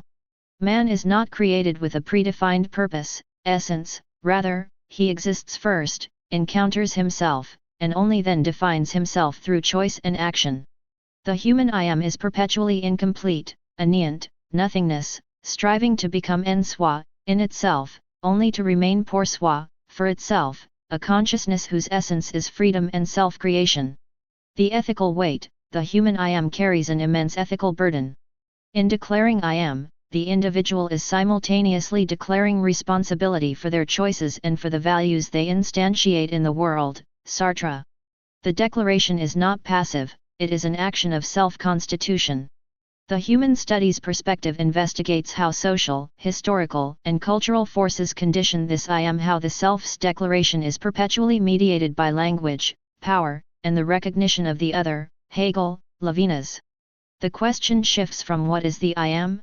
To how is the I am expressed, limited, and recognized within the human world. The tension of presence. The term I am thus describes a fundamental tension within the cosmos, between the absolute presence of the divine, which is self-sufficient, and the contingent presence of the human, which is self-constituting and historically conditioned. The theological I is the eternal ground, the philosophical sen is the forgotten question, and the human cogito is the fragile, self-aware echo. The study of I am is not merely an analysis of a word, but an inexhaustible inquiry into the relationship between God, reality, and self. The intersection of I am and the law of attraction offers a fascinating, albeit often misunderstood, point of convergence between spiritual declaration and the principles of manifestation. While I am originates from deep theological and philosophical roots, particularly in Abrahamic traditions, and the law of attraction is a more recent new thought concept, they share a fundamental premise: the power of self-definition and conscious declaration in shaping reality. To understand this fit, we must first briefly delineate the core tenets of both. I am, theologically and philosophically. At its deepest level, I am signifies absolute, unconditioned existence. In the Exodus narrative, it's God's self-declaration of eternal, self-sufficient being, the ground of all reality. In Yuan 9 Christology, it's Jesus's claim to divine identity and his embodiment of essential truths: I am the light, I am the way. Philosophically, it touches on the irreducible core of being, the fundamental awareness of existence. The key here is that I am points to an inherent state of being, a foundational truth about identity or ultimate reality. The law of attraction. This principle posits that like attracts like, and that an individual's thoughts, beliefs, emotions, and declared intentions, their vibration, directly influence the experiences and circumstances they attract into their life. The focus is on conscious creation, aligning one's internal state with desired external outcomes. Key mechanisms include visualization, affirmation, and feeling as if the desired outcome has already manifested. The convergence, I am as a declarative act of co-creation. The primary way I am fits into the law of attraction is through its role as a powerful, declarative affirmation of self-identity and desired reality. Declaring your being and identity. In the context of the law of attraction, the phrase I am becomes the most potent and foundational affirmation. When you say I am something, you are not merely stating a current condition, you are declaring a state of being that you wish to embody and manifest. This declaration bypasses the ego's doubts and limitations and directly programs your subconscious mind and energetic field with the reality you intend to create. Example: instead of I want to be wealthy, the law of attraction encourages I am wealthy. The theological I am lends immense weight to this. It's not just a wish, it's a statement of inherent truth about who you are choosing to be, echoing the divine self-sufficiency. Aligning with source/universal energy. For many who integrate spiritual principles into the law of attraction, the concept of I am connects the individual's consciousness to a larger, universal consciousness or source energy. By declaring I am, they are tapping into the creative power of this universal force, acknowledging their inherent connection to it. Theological parallel: if God's I am is the ground of all being, then a human I am declaration, in this framework, is seen as an act of co-creation, aligning one's personal creative energy with the ultimate creative force. It's an affirmation of your divine spark and your capacity to participate in creation. Establishing a vibrational state. The law of attraction emphasizes that your dominant thoughts and feelings create your vibration. When you declare I am healthy/abundant/loved with conviction and genuine feeling, you are intentionally shifting your internal vibrational state to match the frequency of the desired reality. This shifts you from a state of lacking to a state of having or being. Deep self-belief: the power of I am helps to solidify deep self-belief. It moves beyond superficial desire to a profound internal knowing and acceptance of the desired state as your current reality, which is crucial for manifestation.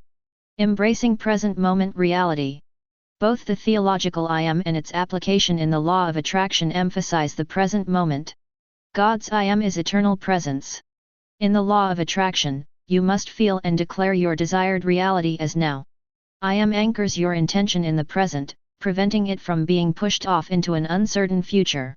Overcoming lack, by saying I Am, you bypass the common pitfall of the law of attraction, which is focusing on what you don't have. I want X implies a lack of I Am. X declares the presence of X. Caveats and distinctions. It's important to acknowledge that the I Am in the law of attraction context is often a spiritualized and popularized interpretation of a profound theological concept. Divine versus human I Am. The theological I Am of Exodus is God's unique self-designation, emphasizing divine aseity, self-existence. While humans are created in God's image, their I Am in this context is a participation in that creative power, not an identical claim to ultimate, unconditioned being. Purpose. The divine I Am in Scripture is primarily a revelation of God's nature and a call to relationship and obedience. The I Am in the law of attraction is primarily a tool for personal manifestation and achieving desired outcomes. Potential for misuse. Some critics argue that the law of attraction, when stripped of deeper spiritual or ethical grounding, can become purely ego-driven or materialistic. The I Am then risks being reduced to a magical incantation for personal gain, losing its connection to a larger sense of universal interconnectedness or divine purpose. Despite these distinctions, the I Am declaration serves as a foundational and highly effective tool within the law of attraction framework. It empowers individuals to consciously define their identity, align their vibration, and actively participate in shaping their reality by asserting their being in the present moment, much like the ultimate creator asserts his own. It transforms passive wishing into active, declarative co-creation. Is exceptionally profound and carries immense weight, particularly in its scriptural context. It is not merely a verb signifying existence in a temporal sense, but rather a compressed declaration of divine nature. To unpack I Am in this context is to delve into the very essence of God's being. Here's a breakdown of its theological significance. Absolute and unconditioned existence, aseity. The I Am in I Am, especially Ahai Asher Ahai, I am who I am or I will be what I will be, signifies that God's existence is absolute and unconditioned. He does not become, nor is he made. He simply is. This is known as aseity, God's self-existence, his being of himself. Contrast, unlike creation, which came into being, God is already. There is no prior cause, no external source for his existence. He is the ultimate ground of all other being. This differentiates him fundamentally from all created entities. Eternal presence and immutability. The I Am denotes an eternal present. God is not bound by the past or the future in the way humans are. He is not I was or I will be, but perpetually I am. This implies timelessness. God exists outside of, or encompasses, all time. All moments are eternally present to him. Immutability. God does not change. His character, his nature, his promises are constant. The I Am assures that what God is, he always has been and always will be. His essence is fixed and unwavering. Dynamic and active being. While I Am implies static existence, in the Hebrew context of Haya, the verb from which Ahai derives, it also carries a strong sense of dynamic, active presence. It's not merely being, but being present, being effectual, being involved. Relationality. When God declares I am to Moses, it is not an abstract philosophical statement but a prelude to action. I am sending you. This I Am means God is actively engaged with his creation, particularly with his people, in history. He is the God who acts, delivers, guides, and fulfills his promises. His being is inherently relational and active. Covenant fidelity. The dynamic I Am assures Israel that the God who is also the God who will be present for them, fulfilling his covenant. The Ahai can also be translated I will be, emphasizing his future faithfulness rooted in his unchanging present being. Incomprehensibility and mystery. The form I am who I am is a deliberate refusal to be fully defined or categorized by human language or intellect. The I Am points to an aspect of God that remains ultimately mysterious and beyond full human comprehension. Limits of language. Any name we give God is an attempt to grasp the ungraspable. I Am acknowledges this limitation by essentially saying, my essence is simply my essence, it cannot be contained in a descriptive title. It compels awe and humility, sovereignty and authority.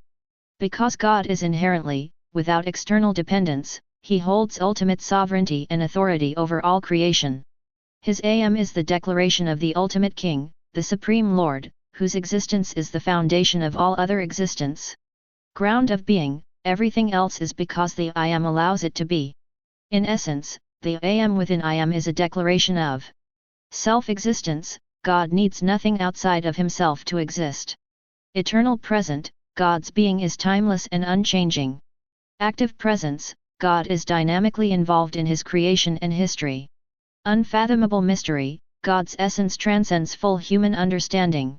Absolute sovereignty, God is the ultimate authority and source of all being. When Jesus uses I Am in the Gospel of John, He is implicitly drawing on this rich theological tapestry.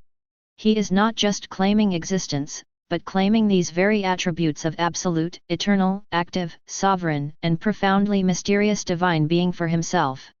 His I Am statements, I am the bread, I am the light, before Abraham was, I am, are direct assertions that He embodies the very essence of the God revealed at the burning bush. The I Am is the divine signature of ultimate reality. The theological meaning of I Am within the statement I Am is profoundly rooted in the concept of divine being, self-existence, and eternal presence, particularly as articulated in Judeo-Christian theology. To unpack this, we must focus on its biblical origins, its ontological implications, and its relational significance, while maintaining a rigorous and concise analysis suitable for a PhD-level theological discussion. Point 1. Biblical context and linguistic roots. The term I Am in I Am derives from the Hebrew verb haya, to be, in Exodus 3:14, where God reveals the divine name to Moses as Ahai Asher Ahai, commonly translated as I am who I am or I will be what I will be. The first-person singular form Ahai, I am/I will be, is the core of this revelation, with I am encapsulating the verb's present tense assertion of existence. The Septuagint translates this as ego I me ho on, I am the one who is, emphasizing a state of being that is absolute and self-sufficient. The I Am in this context is not merely a grammatical copula but a declaration of God's eternal, uncaused existence. Unlike human or created beings, whose existence is contingent, God's I Am signifies self-existence, aseity, meaning God is not dependent on anything external for being. This distinguishes Yahweh from the gods of surrounding cultures, whose identities were tied to natural forces or human constructs. Point 2. Ontological significance. Theologically, I Am is an ontological statement, positioning God as the ground of all being. In classical theology, particularly in the thought of Thomas Aquinas, God is described as ipsum esse subsistens, subsistent being itself, the one whose essence is existence. The I Am in I Am encapsulates this, suggesting that God's being is not derived, limited, or conditioned. It is pure actuality, devoid of potentiality or change, as implied by the timeless present tense of I Am. This ontological weight is amplified in the New Testament, particularly in the Gospel of John, where Jesus employs the absolute ego I me, I am, statements, example John 8:58, before Abraham was, I am. Here, I Am links Jesus to the eternal divine nature, suggesting a continuity of being with the God of Exodus. For early Christian theologians like Athanasius, this affirmed the Son's consubstantiality with the Father, grounding Trinitarian theology. The I Am thus becomes a bridge between divine transcendence and historical immanence, revealing God's eternal presence in time. Point 3. Relational and dynamic dimensions. While I Am denotes static, eternal being, its biblical context also implies a dynamic, relational quality. In Exodus 3:14, God's self-naming occurs in response to Moses' question and Israel's plight, suggesting that I Am is not an abstract attribute but a personal revelation. The phrase Ahai Asher Ahai can be rendered I will be what I will be, indicating God's freedom to act faithfully in history. The I Am thus conveys both constancy, God's unchanging nature, and commitment, God's presence with Israel. This relational aspect is crucial in theological anthropology. If God's I Am is the archetype of being, human personhood created in the Imago Dei, Genesis 1:26-27, reflects a derivative I Am. Human existence is contingent, yet the divine I Am grounds human identity in a relationship with the eternal. As Karl Barth emphasizes, human beings exist in a covenantal I-thou relationship with God, where the divine I Am calls forth the human Am into authentic existence. Point 4. Theological implications for teaching for a classroom setting. The I Am in I Am offers several theological focal points. Divine sovereignty. I Am underscores God's absolute freedom and self-sufficiency, challenging idolatrous or anthropomorphic conceptions of deity.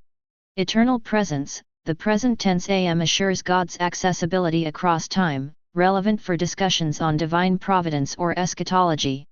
Christological continuity. In John's Gospel, I Am links Jesus to Yahweh, providing a foundation for exploring incarnation and Trinity.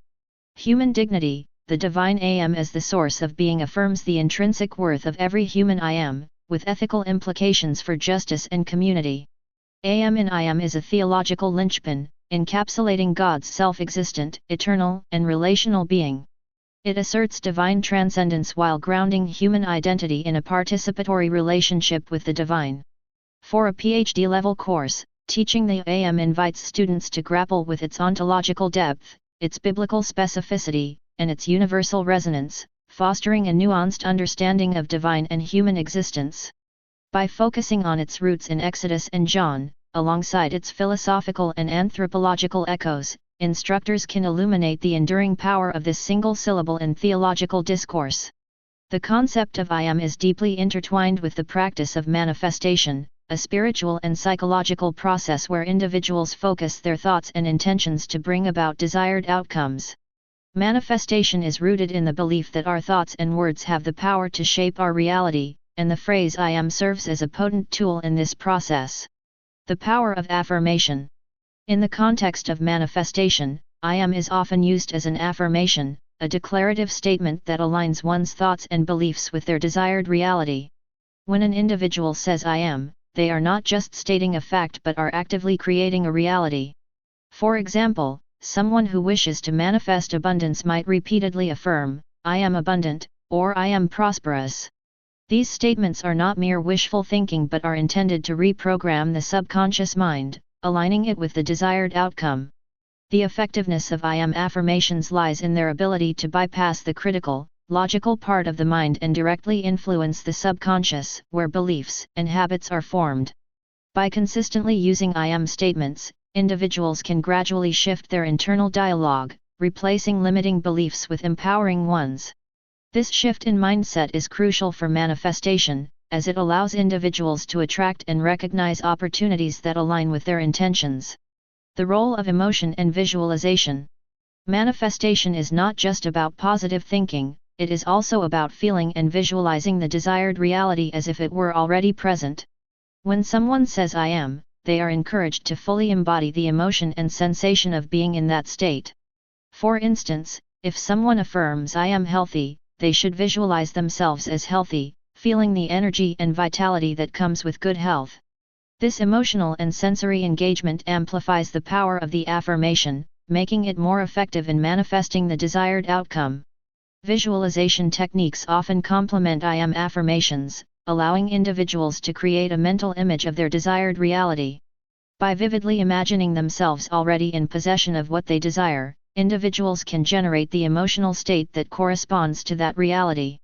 This emotional alignment is key to manifestation, as it signals to the universe that one is ready to receive and experience the desired outcome. Overcoming limiting beliefs. One of the primary challenges in manifestation is overcoming limiting beliefs, which are often deeply ingrained in the subconscious mind. I am statements can be a powerful tool for identifying and transforming these beliefs. For example, someone who has a limiting belief about their worth might affirm I am worthy of love and success. By consistently repeating this affirmation, they can begin to challenge and replace the old, limiting belief with a more empowering one. The process of overcoming limiting beliefs through I am affirmations requires patience and persistence. It involves a commitment to self-awareness and a willingness to confront and release old patterns of thought. As individuals become more adept at using I am statements, they can begin to identify and address a wide range of limiting beliefs, paving the way for more effective manifestation. The law of attraction. The concept of I am is closely related to the law of attraction, a principle that suggests like attracts like. According to this law, individuals attract into their lives whatever they focus on, whether positive or negative. I am affirmations are a direct application of the law of attraction, as they focus the mind on specific desired outcomes, thereby attracting those outcomes into reality. By consistently affirming I am, individuals can raise their vibrational frequency, aligning themselves with the energy of their desires. This alignment is crucial for manifestation, as it allows individuals to recognize and seize opportunities that resonate with their intentions.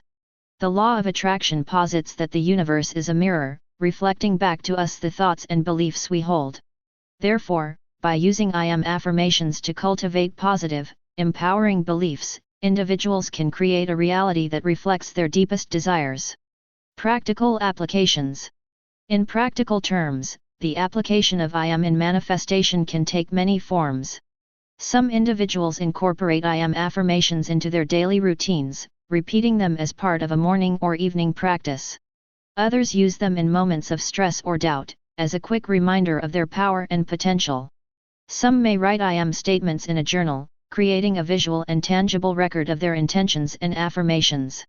Additionally, I am affirmations can be used in combination with other manifestation techniques, such as meditation, prayer, and creative visualization. By integrating these practices, individuals can create a holistic approach to manifestation, one that engages the mind, body, and spirit in the process of co-creating their reality. The phrase I am is a powerful tool in the practice of manifestation, serving as an affirmation, a visual aid, and a means of overcoming limiting beliefs. By aligning thoughts, emotions, and intentions with desired outcomes, individuals can harness the power of I am to manifest their dreams and aspirations.